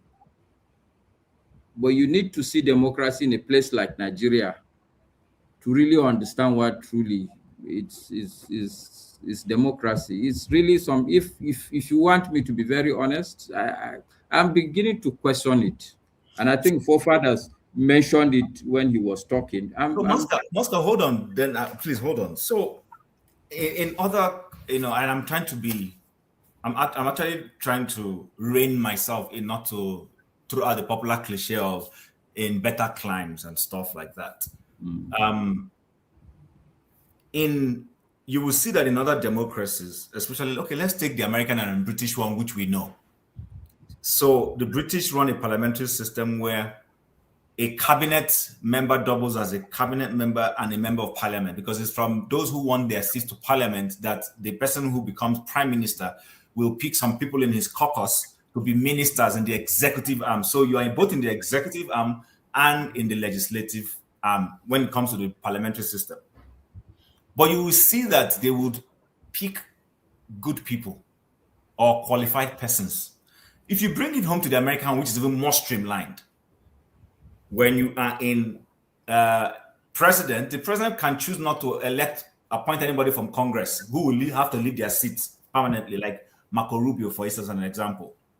He would look for qualified people. Sometimes, yeah, there could be some subjectivity in it, I agree, but you cannot totally say those persons don't have the capability to run whatever departments they are handed over to. What is difficult for our president to say, okay, I'm looking for people who will be the faces of Nigeria in the embassies. I can tap so and so person somewhere. If he doesn't know anybody, he can tap a Bwala Akinyemi, for instance, and say, please, can you help me source people of caliber that in the international who can hold their forte? What is it with? Are you blaming democracy for being responsible for a Renault or an FFK being thrown out? Is it democracy's fault? Or the yes. Because what is it in the end? You're only looking to convince people, whether with truth or with falsehood. At the end of the day, they go and vote for you. Why should it be a popularity context? But that's the question I'm asking. Is it the fault of democracy or the fault of the person running it? Okay, what I will put to you, this thing that is happening here, where you go and put a Renault or Mokri, it's not going to happen in China or in Saudi Arabia. It's not going to happen. And they don't run a democracy in any case. Yes, so that's the point I'm making. And if you look, see, I'm looking at, for instance, even there are many aspects, but I want to stick with the aspect you raised. But let me digress a little bit. Okay, go and watch a video of British cabinet when they are talking. What's the name of the prime minister now? Sir Ken Stammer or whatever. I don't. Stammer. Go and Yeah. listen to him when Yes, they are Stammer. talking. He's talking and Badenoch is talking. Honestly, you ask yourself, like, this thing is not going to come out as the best for the UK. I watched their debate on this attack. That's question and answer. That's parliamentary system. Okay, so what are you saying? You are saying that what are you saying? So what I'm saying there is, if you are using that example, listen, what they want. See, this is what the British want. I'm in office. He's in opposition. He's allowed to punch holes at my policy. And there is a particular session created where policies of states are criticized. Defend I why you are understand doing that, this. Tim. Listen, I understand that very well. What I'm Yes. saying, if you listen to what I've said, they have disaggregated state is separate, rule of law is separate. I'm now looking at the core issues that pertains to governance systems. Okay. You and I will agree that there's no perfect system. Not anywhere. Okay, so what I'm saying that your question comes up because of the system of governance we are practicing and the kind of people we are. Essentially, we are not very well-versed set of people, at least the grand majority of our people. They are not nuanced enough for the kind of system we're practicing now. And our elites are responsible or irresponsible because who are the elites we are talking? It's the same Bwala, like, it's the same Femi Fani-Kayode, it's me and you. Okay, instead of going down to sit and do something concrete, we are all sitting down and talking about Bwala instead of taking concrete steps. So we are the elites. We are not responsible enough for that system. So what I'm saying is that I'm not judging democracy. I'm not saying it's good or I'm not saying it's bad. But I'm saying that if you look at that system of governance, it has a tendency to create the scenario we have in Nigeria, because in the end, it's a popularity contest. So if it's a popularity contest, you will need to go and look for people who will shout your name the loudest, people who are willing to lie on your own behalf. But if we design a system where your popularity does not matter, what really matters is people look at your track record and what you have done over time, and they list 5 of you in terms of what is the competence you have. It has nothing to, okay, let's say after that selection of 5, based on your competence, then you can go in, 5 of you can go into popularity contracts. That's a separate system. But today, from ground zero to being the president, everything is based on popularity context and the number of dogs that you can get that will be backing your name. So in my mind, that for me is the root cause of the issue. And I said, this thing that we're having cannot happen in China because it's not about popularity context. Well, yeah, I hear you, but I mean, there's nothing says that the man in China. The thing is, it's not gonna, this thing, Bwala cannot be in China. Okay. All right, no problem. Let's see if forefathers agrees with you. Forefathers. So if not democracy, so no, what else? So before you move, okay, what I'm simply saying, I'd like, and I will repeat so that it will not be on my neck that, oh, the man is not a Democrat. Okay. I'm just trying to get to the core because, like I said, it has many legs. You have many legs. Yeah, this question that you're dealing with has many. There's leg, there's arm, there are fingers, there's nose to the question. But I'm trying to get to the core of it. And my response is not that I like democracy or I don't like democracy. I'm simply saying that this issue itself is simply a fallout of the democratic system of governance that we're practicing. And to a large extent, is simply because every system you take, you must look at where you want to drop it. What I mean is, if we take democracy and we look at the kind of people we are, does it fit really with us?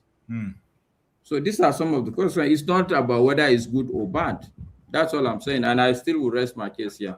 Thank you. Okay. All right. So forefathers, you heard him. Is it the democracy, the system or structure that is the problem? Is that why we're having this gullibility of men not having character? Or is it the application of the system where somebody is in office and does not say, okay, listen, democracy was a process to bring me in. I'm in office now, there is governance. I need to govern well. And to govern well, let me select the best. They don't have to be the sons of the poor children. It's not a popularity contest. But let me look for people I think are competent enough, less baggages to carry, come and help me grow the educational system, grow my defense system, make inputs in healthcare. Wherever I get to after 8 years, the next person will come, democracy will bring him in, and he will continue. I've contested with KJ. I won KJ. Now that I've won KJ, I'll allow KJ's party to go and sit down. They can go and strategize. If by the next election, people believe in them more and choose to throw me out, I will do that. Why is that difficult? Because we're blaming democracy. In America, we're going to see the outcome of the war in Iran. If the American society is not in support of it, the Republicans will lose both seats. At least we know this is going to happen. And Trump cannot steal the election in any way. So is it democracy or is it the individual running it? What's causing it? I think an element of both is playing a role in the outcomes you see.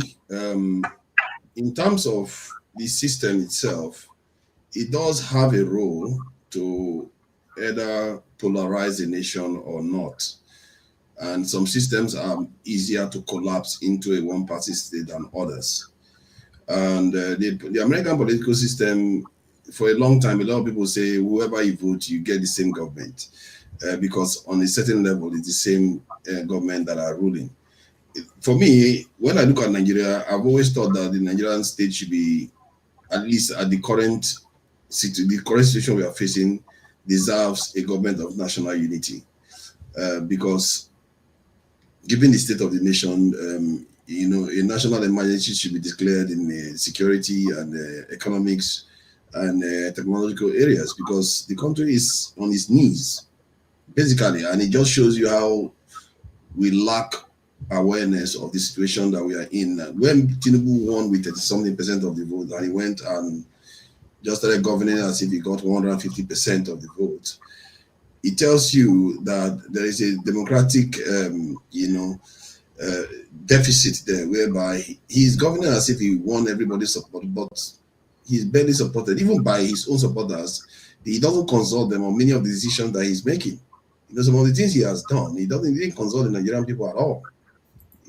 From the, signing our information away to the French, the British, the UK, and bringing soldiers into the country. He didn't consult people, but he's doing all those things as if he won everybody's support. So he sees that system is very, very faulty. And my questioning of the democratic system is not necessarily, indicative that I'm trying to be against democracy itself. It's the democratic model we are operating.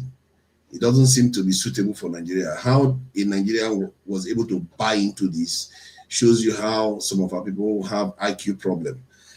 Because how can you be educated? Because to rise up to that level where you have to select a democratic system that your country is going to be running, you are probably highly educated, maybe a lawyer or something higher up. You must have seen how countries are run. Why would you choose an adversarial system like that of the US to run Nigeria? Except you were just given the Riot Act, take it or leave it situation. Because an adversarial system like that of America will lead to the kind of divide we have right now in the country.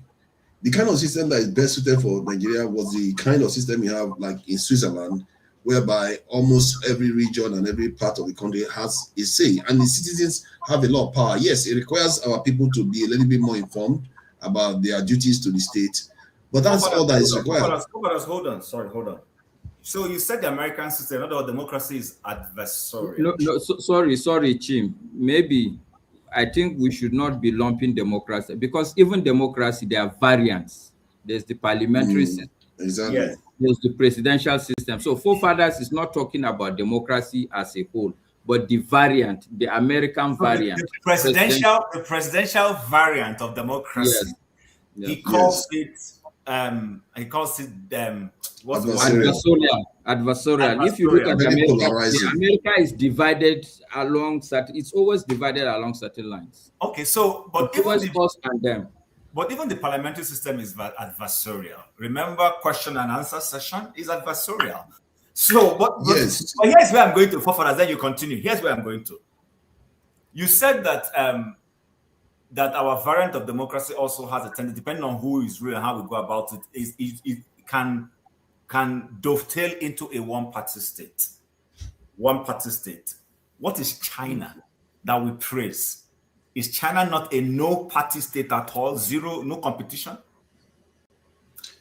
Yeah, we want that given there is a competition. There is a competition within them.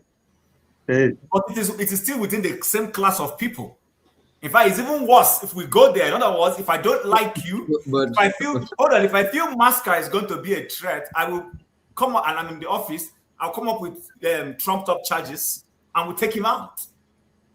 Do you want that, or do you want the one where there is liberalism? You can't do anything to anybody, then we contest and the people we choose. Yes, we split the country into. It's not that individualistic. Chinese own is not that individualistic. Forefathers, go ahead. Don't worry, we'll come to you. Go ahead. I guess representative systems is not always democracy as we know it. You can have a representative system, but it's not necessarily democracy. When we say representative, it means people that govern you take inputs from the people, and you have people that represent the people in the center. It doesn't mean that everybody goes and casts a vote to select that person, because if you go to like any region of the country, any town, you a village, you know that there are leaders in that village, but those people in that village will select somebody to go and represent them in the center. People have different systems that they use to have their voice heard in the center. My argument is that the democratic system we chose was not fit for Nigeria. As a matter of fact, the parliamentary system is even better, because at least the parliamentary system pulls the head of state closer to the opposition. Whoever is going to be challenging them, he gets to answer questions. He gets to be challenged regularly. But the presidential system, this guy will just capture your power and just disappears. As a matter of fact, our president was in Europe more than he was in Nigeria. He just disappears, and the way it is the worst system to select for Nigeria. And a country that is so diverse, double worse for it too. So the system they should have chosen was a system that was somewhere between the Swiss system. If you want to take the questioning aspect of it, you take some element of the parliamentary system into the Nigerian state, you are going to have a more stable system whereby the political divide, especially along ethnic line or religious line, will be very, very much diluted. Nobody cares about who is the center now. Nobody cares about who is the president at the center, because we have 6 or 7 of them representing the country. So it's a lot more collegiate. People, if you ask any AI system, even they will give you the same answer. If you compare all the 3 systems of the democracy, they will tell you the Swiss one is more stable. And you need Nigeria as the largest populated country in Africa. You need it to be extremely stable. It should be a rock of stability. And if you want stability more than anything else, you want that Swiss system in place. Yes, it may be slow to change stuff. It may be slow to do things, but it's at least it is stable. And also you have a situation whereby the citizens, they call it a direct democratic system. The citizens have a lot of power. They can, if the government decide to what the Nigerian Mr. James wants to ask you a question, I guess. Yeah, I want to make a statement. I don't know if you spare me some time. Where and when was the decision taken that Nigeria should be democratic? I'm asking this question because this is a colonial hangover. There was no time Nigerians sat together, maybe during the constitutional conference, micromanaged by the British authorities, they decided to be democratic. I want to know when the decision was taken. I'm asking this question because when the Americans went to Vietnam, they lost the war. When they lost the war, they went back home to the drawing board to find out why they lost. And they discovered that they were using conventional methods to fight guerrilla war. So they work out a modality to address that problem. They develop their air power and espionage activities. That is what they are using today. Now they've gone to Iran, and from the look of things, they made nuisance of themselves already. At the end of the war, they are going back home to find out what went wrong. How can they decimate the whole of the ruling class and the nation is still as rigid as the rock of Gibraltar?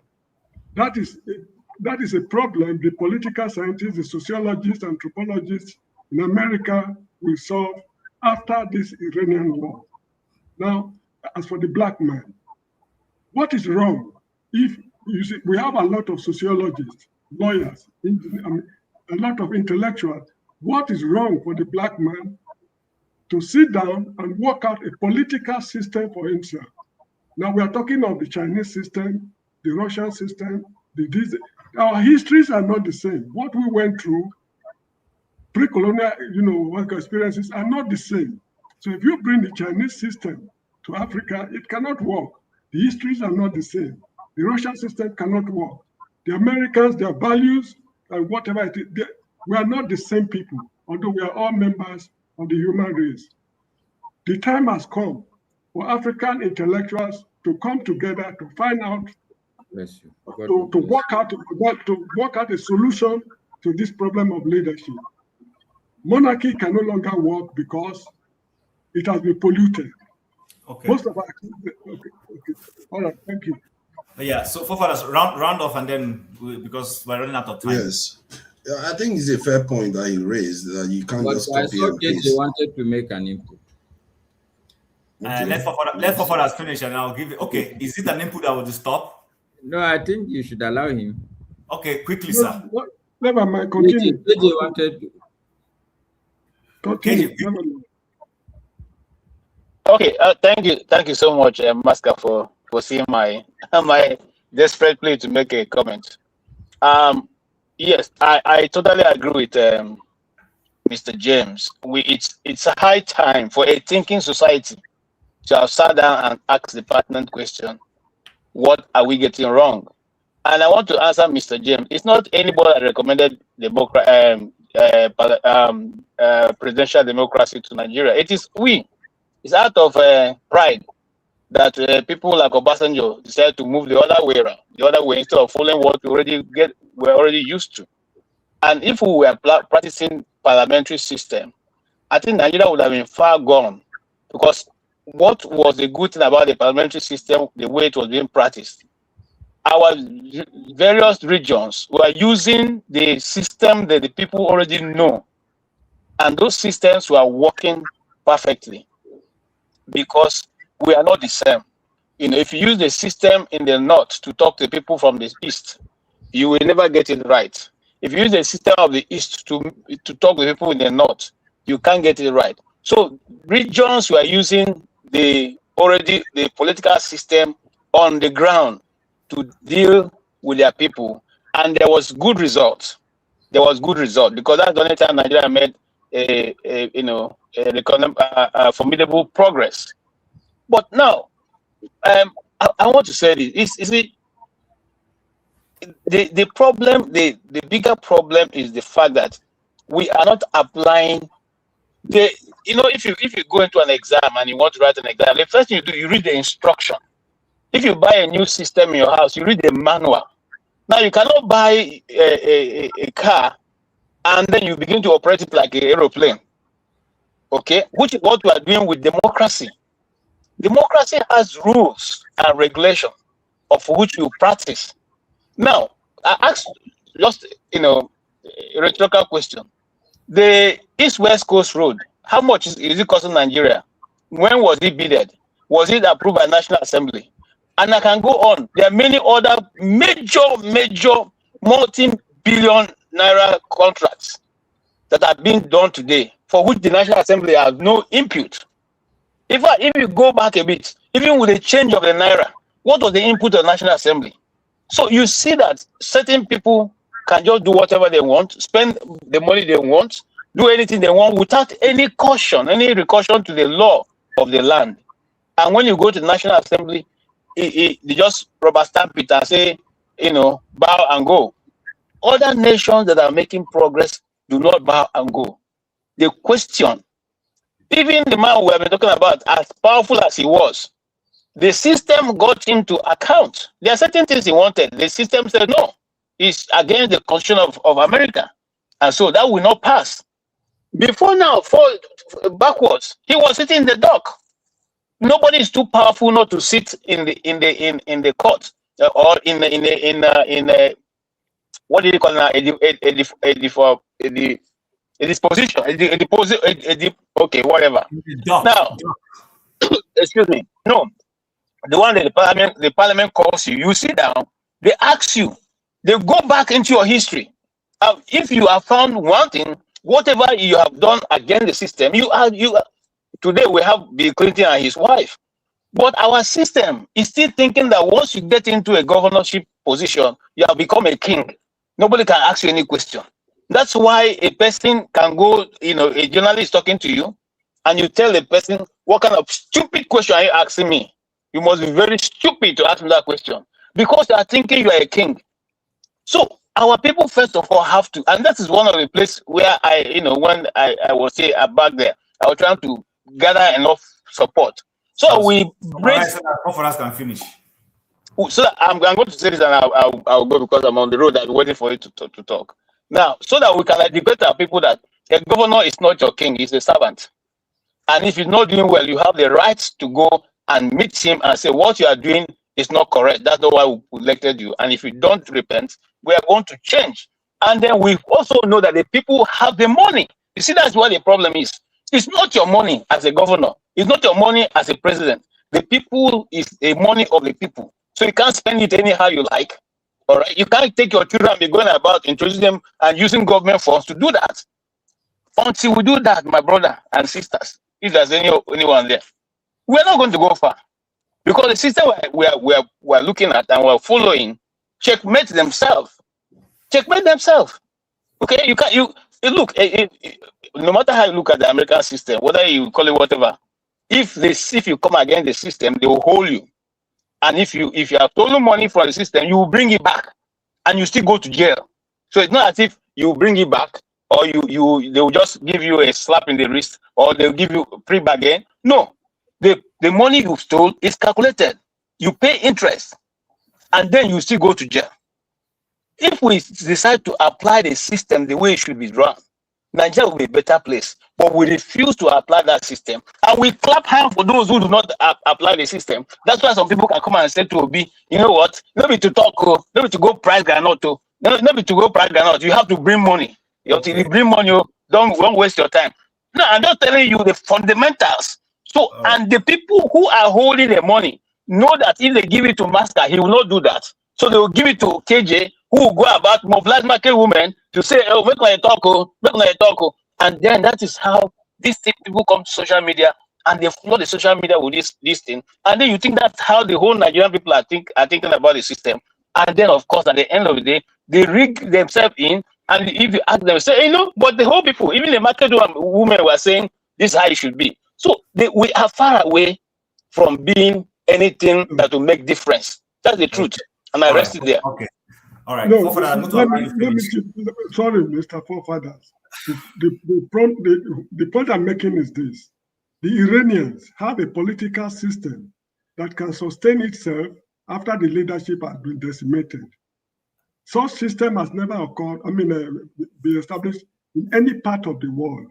They fashion, excuse me, they fashion the system for themselves. Can African intellectuals fashion a system that is unique, that will take care of African problems in such a manner? The Iranian system has not been practiced anywhere in the world. For the leadership to be wiped out. The answer to your question, Mr. James, is yes. We just need to push ourselves. That's all. All right. So, guys, we are running out of the number of hours we're supposed to be here. Actually, we have exceeded it. I'm going to allow us finish, for us to finish. But to your question, sir, let's not forget, when you ask the question, where did we decide to be a democratic system? There are many Iranians that will also argue that system you see running It's not what they want. There's a group of people who have instituted it. Don't forget this. So the argument is, there's a very thin line. Anywhere we fall, is fraught with issues. The bottom line of where I'm going to, and before further conclude, is when you set a rule on how to run systems, you stick to that rule. If I break that rule, listen, the president has the power to nominate judges to the Supreme Court of America. That is given to him. Nominate. If you like, go and nominate a controversial person. Once after you've done that nomination, the Congress, Senate will now sit and look through those names you've given and say, this one, no, we no agree. We push it back to you. That candidate is dead on arrival. So a good president will sit and look for a candidate that will be acceptable to him and that will go through the crucible of the Senate and come out. Because when that candidate now comes out and becomes a Supreme Court judge, the president cannot teleguide him anymore. Do you know how many cases that all the people that Trump put in office in the Senate, in this Supreme Court, they voted against him? So you see that check and balance working. That is where Nigeria has a problem. No, you see, this system you are talking about was fashioned to suit their own society. Look, the European countries of today, the European countries of today, the philosophy with which they are governing themselves was propounded by ancient philosophers, Socrates, Plato, Machiavelli, Soren Kierkegaard, Immanuel Kant. Thousands of them, they've been writing for centuries, fashioning how society should be governed. And there's something let me just make one point. There's something they left out, which is disturbing the Western societies today. None of the ancient philosophers talked about terrorism. Read all their philosophies. None talk about terrorism. That is why they are finding it very difficult to solve that problem. Okay. African thinkers we need to come together. We cannot continue. I agree with you. Maybe we'll continue some other time. So back to forefathers because of time, sir. So what I can do, forefathers, if we deem this conversation very interesting, I don't know, somebody can go and create another this thing, or we can come back and continue. But this one needs to end. I will allow you finish. We shut down. If we still want to come back, we can come back. Forefathers, can't you come back? This is a very important discussion for someone. Yeah, but you have to create another one, so we shut this one down. I'm sorry, I'm a bit tied up myself this weekend. I have a show tomorrow, so maybe just create it now. We can run ourselves. You are normally sometimes you sleep and leave. But let him conclude on what he's saying, and we can do that. We'll see. I think this is a very interesting conversation because at the long run, I will not have my say, Abi. Okay, I'm just here to look at you guys anyway. I took with you guys. You are a late comer. Let forefathers finish. If forefathers finish quickly, I'll give you 4 minutes. You say something like close, please. I beg you. Now, wow. I beg you. I don't exceed time. No one. Go ahead, forefathers, quickly. I think there is something inherently better in a parliamentary system than the current democratic system that we are running. That's this Washington type, because it's adversarial. And I think, Chim, in the overall interest of seriousness of discussion, I think the lesson we should learn from what Mr. James have said is that we should stop talking about other people's system, because you are falling back into the same trap now, forefathers. Because what you are doing now, you are saying that, okay, if presidential system is not good, maybe parliamentary is better. But what I think we should take home from today onward is that, yes, even if you are going to take parliamentary system, that's okay, but it should not be that you take it wholesale. You mentioned something very important, forefathers, and that's why I'm very keen that if we can continue this discussion, it's important. You use the word collegiate. And I think what is important is for us to begin to build the components of the kind of system that we think will work for us. This word collegiate, I think makes a lot of sense. From that, I get that we are not yet at a position where you should just leave power with only one person, because we are not yet as a country one people. I just leave it there, but I don't think we should fall back to the trap of if it's not presidential, then it's parliamentary. No. Thank you. No, I wasn't looking at it from that point of view. We even talked about representative systems. But there are only a few systems that you have, and even the few systems, they are often executed differently in almost every nation. Even the parliamentary system is not the same as the parliamentary system you have in the UK. It's not the same as that you have in Switzerland or Scotland or Sweden. So they are all mismatched, different systems that they have, in a way customized for their own purposes within the nations. So if, let's say, we're going with the Swiss model, we are going to do it in a way that suits the Nigerian state, because the Swiss populace is far more democratic minded, and they understand the system a lot more compared to the Nigerian people. So, but where it's going to be beneficial is the idea that the different groups we have in Nigeria are represented at the center. That is very, very important. If you want to create a stable nation where everybody has their say, that is the best system to go with. And there's only a few things you can reinvent in life. It's like saying Oyibo man did 1 + 1 is equal to 2, then you are saying we should not use it anymore. No, we are not going to say 1 + 1, we're going to use it anymore, but we're going to use it for our own tools. We're going to use it to build our own systems. So that's the point I'm making. I'm not saying we have to copy everything wholesale and carry the Swiss flag. That's not how it works. And it turns out that even among the OECD countries, which is most of the developed countries, 77% or up to 77% of them are actually parliamentary. They are not this American system of government. And why it is actually better, the reason why it makes it even more responsive to the people is because it forces the leader all the time to confront the opposition all the time. And the opposition has power in those countries. They have what they call, like in the case of the UK, they have what they call shadow government that are actually recognized by the state as an official position. And the head of the opposition is paid a salary from the treasury. Yes, they have an official position within the state. If you are the largest second party in the country, you become the official opposition because you are likely to make it into office, so you become official. So in a way, just sorry for that. Now that if you are talking something, I just can imagine Tinubu every day in the parliament. you imagine Tinubu answering questions. Arguing every day. He's not, just for that alone, he's not going to run because he'll be like, I can't take this. This is going to kill me before my time.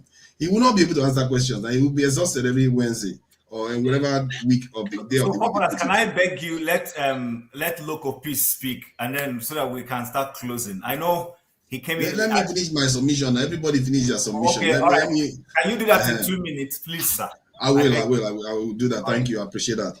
So we have to. I strongly believe that if we are going to go with democracy, we have to go for the one that gives us stability. I'm tired of Nigerians complaining about this one does this one, that one is the president. This one, no. We want stability, and Africa needs it. And Nigeria is one of the most powerful countries in Africa.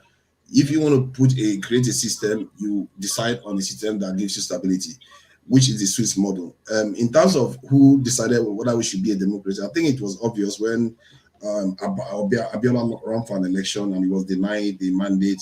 And when he paid with his blood, it was inevitable that Nigeria has, because Nigeria just had enough with the military. It was inevitable we had to have a democratic system, and it led to the democratic system we have now. That is the longest system of government Nigeria has ever had, without interruption of a coup or something else occurring. So we chose it. If that's the question James is asking, we actually chose it, and for better or for worse, it's lasted the longest in the Nigerian history so far. I think it's about 26, 27 years now, straight system. So thank you for that. The time, Chem. Thank you very much for that. So, Loco P, I will give you 4 minutes. Loco, are you there? Wow.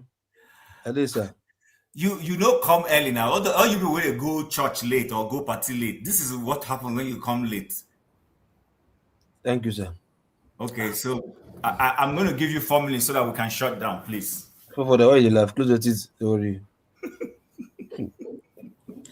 You are supposed to organize something. You and Jagun, you people, you can criticize government. Small thing, the two of you can't do. But why you see now? You see now. Black man. Black man. Do you know? Wait now. You ask question. You didn't even wait to like, oh, what happened? Or did you or did you not? You just shoot me. Continue with your. You know what happened? Black people, Okay, anyways, look, for me, it's not rocket science, it's simple. You understand? Like what Pa James said, everything that works for that people must not work for you. The way I sleep in your wife, it's not the same way you sleep with your wife now, and they'll feel the same thing. Abi? So you are just a nation. The way the number of tribes we have in Nigeria, some other countries do not have it.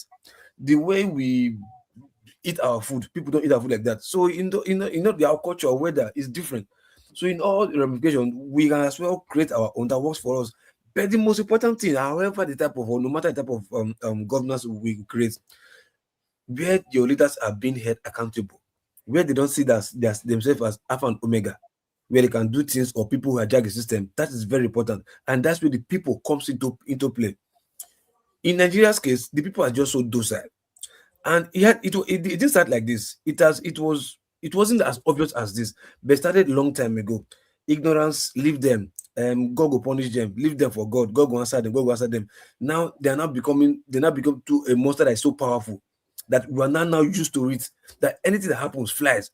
If somebody like Daniel Bwala in those days do this kind of stuff, the next day, shame no let him carry head come out. He go shame go enter house. But these days he can put his chest and tell you nothing they happen. And talk about nothing that happened because he has understood that over time they will only say for 1 or 2 weeks and it will fly and to part something else will happen. You understand? So any kind of government can work for us, but the most important thing is that the people who are voting this into power should hold their ground and are ready to die for the country. To like, no, if you can't hold you accountable, there's no need for you to be there. There's no point for you to be there.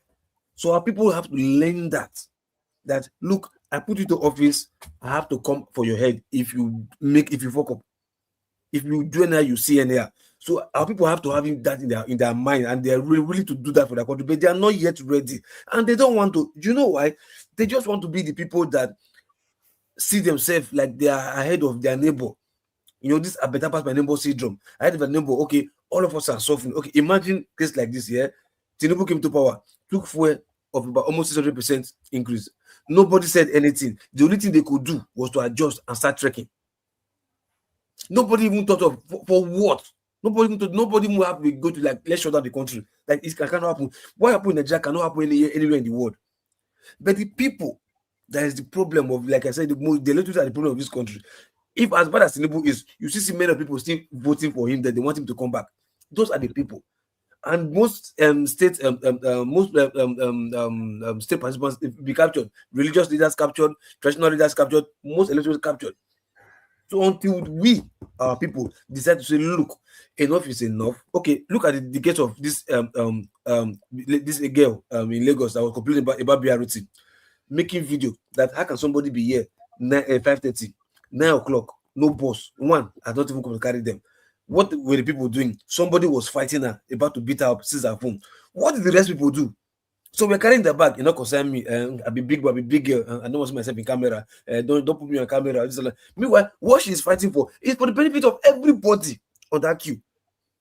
It was only few that were standing behind the camera. What's the business now? Stay away from the camera. Don't touch the camera. But majority of them were not happy with the video she was doing. Meanwhile, what she's doing is for the benefit of everybody. But everybody is so blind to see it from that angle because we are so used to a bad way of living that anybody that does something sane, it becomes the same person. And this has been going on years upon years upon years, and nobody has been even had the guts. That's why I tell people, like, this thing that we are doing here all the time, talk. Look, the people in Nigeria, they get kaki for body that talk, not they penetrate them again. It's like, guys, the only thing they know how to do is to talk. After 2 weeks, another matter come out, we forget and talk about that matter again. But until we start acting, making sure these people are inconvenienced, because you have to feel it. If they don't feel what you are feeling, nothing is going to change. Let's talk from here to 20 years' time. Nothing is going to happen because there's always somebody out there that will counter what we are saying. Either with join them and become rich overnight. You like, oh boy, we don't talk time, not to come out. Let me go and feed my family. You understand? Let me go and live good life. You don't let me jump out from this country. So until we say no, this Nigeria is our own. Yeah, we have to do something. That's why I'm begging everybody in the diaspora. Look, we only have the power we have now because we're in the diaspora because of freedom and safety. That's the only power we have now. Let's make use of it because if all of us go to Nigeria, nothing will happen because none of us want to die. Everybody wants to live a comfortable life. So here that we are in the diaspora, we know that we have embassies Nigerian embassy diaspora all over the world. If all of us can come together, if diaspora can come together, you understand? And like, no, let's go hold our embassy disrupt the activities, no matter what, at least civil disobedience. Disrupt the activity, in a civil way, not commit any crime. Because like we all know, if you're in the Nigerian embassy, you're in the Nigerian territory. So I'm not advising anybody to go to the streets of whatever country they are and go and be carrying placard and block it. No. I find your way inside their embassy and disrupt the activity. Hold the whatever ambassador, whatever, like, no, activity cannot go on because we are tired. Look, Google how much diaspora remitter they make in Nigeria and compare it in the ratio of how much percentage we contribute to Nigerian GDP. Check it. How come we making such amount of money? We not forget say, what if our problem, self? We not forget say, okay, year in, year out. Not even in US or whatever, diaspora all over. Do you know how many Nigerians are outside Nigeria? Not only Africa alone, how many? What we send home, go and check how much we make. Do the ratio, do the percentage in Nigerian's budget every year. You understand? And see how many states it can take off. And we don't have a say. KJ is telling me that we are writing, people are writing. This kind of time, this situation, people are writing. My brother, come on now. My brother, come on. You understand? We are in a situation whereby, look, confrontation is only what will resolve this issue. That's why you see Shomore, very dark man. They don't write, they don't talk, they move to the streets and charge people up. Like, look, we can't continue like this. My brother will not go fit. Okay. Nigeria has been in that place since how many months now? Everybody, Nana is somebody carrying placard. We're like, come on, why should we wait till you get to how many months or 3 months before we start marching? Why? We be any man. Why? There's somebody to tell me, say, I think not be what's it called, Tony, say his daughter before she get residency from US to get the passport to Tanzania, they not give them. Yeah, because they see us like savage because we treat ourselves like animals to ourselves. How you want to make foreigners treat us? I don't understand. You just say they don't see. Or after the rubbish that Danny Bwala put out there, then tomorrow somebody will ask me, I put my Nigerian passport. The man, after watching and a message destroy Danny Bwala, government official, the man, you can't respect me, see me get sense. No, because for we to allow people like Bwala and Tinubu did there and nobody do anything, it's like we accept them. And for we to accept them, that means we do not get sense for accepting people like that. That is just literally how it means. Because it's not by coincidence, all the whole country for this world, they treat Nigerian passport like rubbish.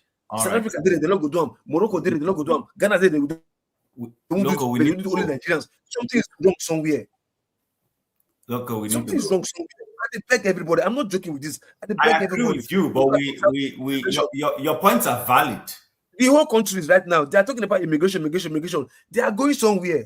We think we know because we think we are in their country. Okay, everything is safe. You understand? They are going somewhere with this immigration wala. I've seen people that they've revoked their passport. That's much more they start. A time will come. They will tell everybody, but go your country.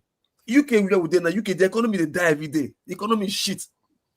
You understand? A time will come like, oh, because the economy is shit. Oh yeah, you people go back to your country. I bet let us handle our shit. A time will get to that place because the economy right now is dead.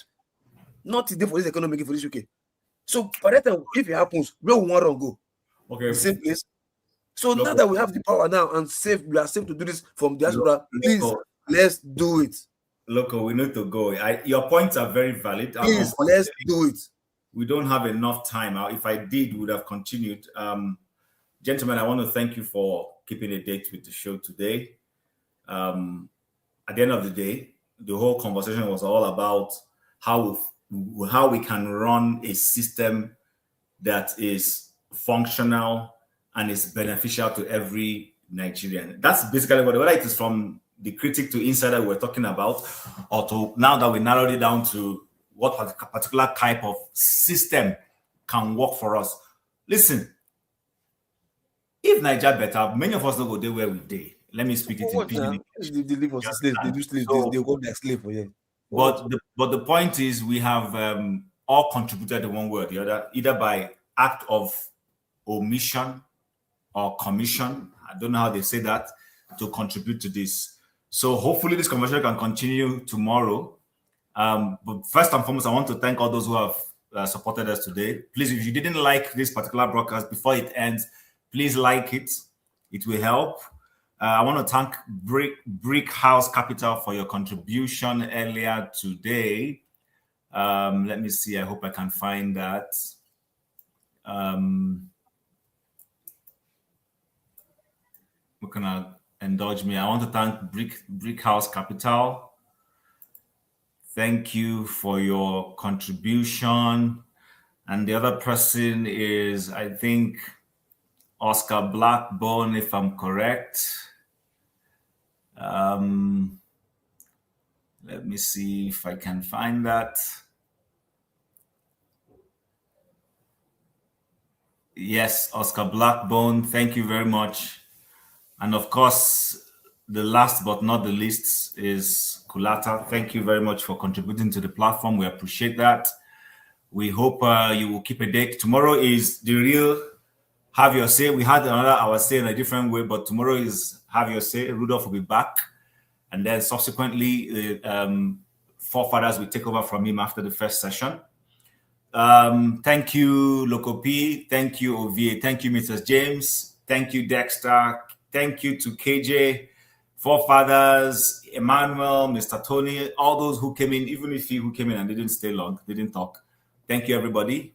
It's been a wonderful show, and I hope you would keep a date with us tomorrow as we come back to continue to have these conversations. Thank you so much for watching. Thank you. Have you subscribed? Yes, you. Have you subscribed? You. Yeah, before you go, click. It's free. Click. Just that's it. Have you subscribed? You're laughing. Have you subscribed? Have you subscribed? Thank you. Thank you.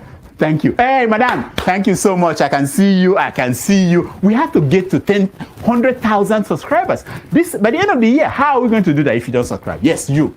Yes, you're about to click off. Why? Have you subscribed? It's free. If you don't, ask your son, ask your daughter how to. Just one click. Thank you. Thank you. I see you. Aha. Thank you very much. Thank you very much.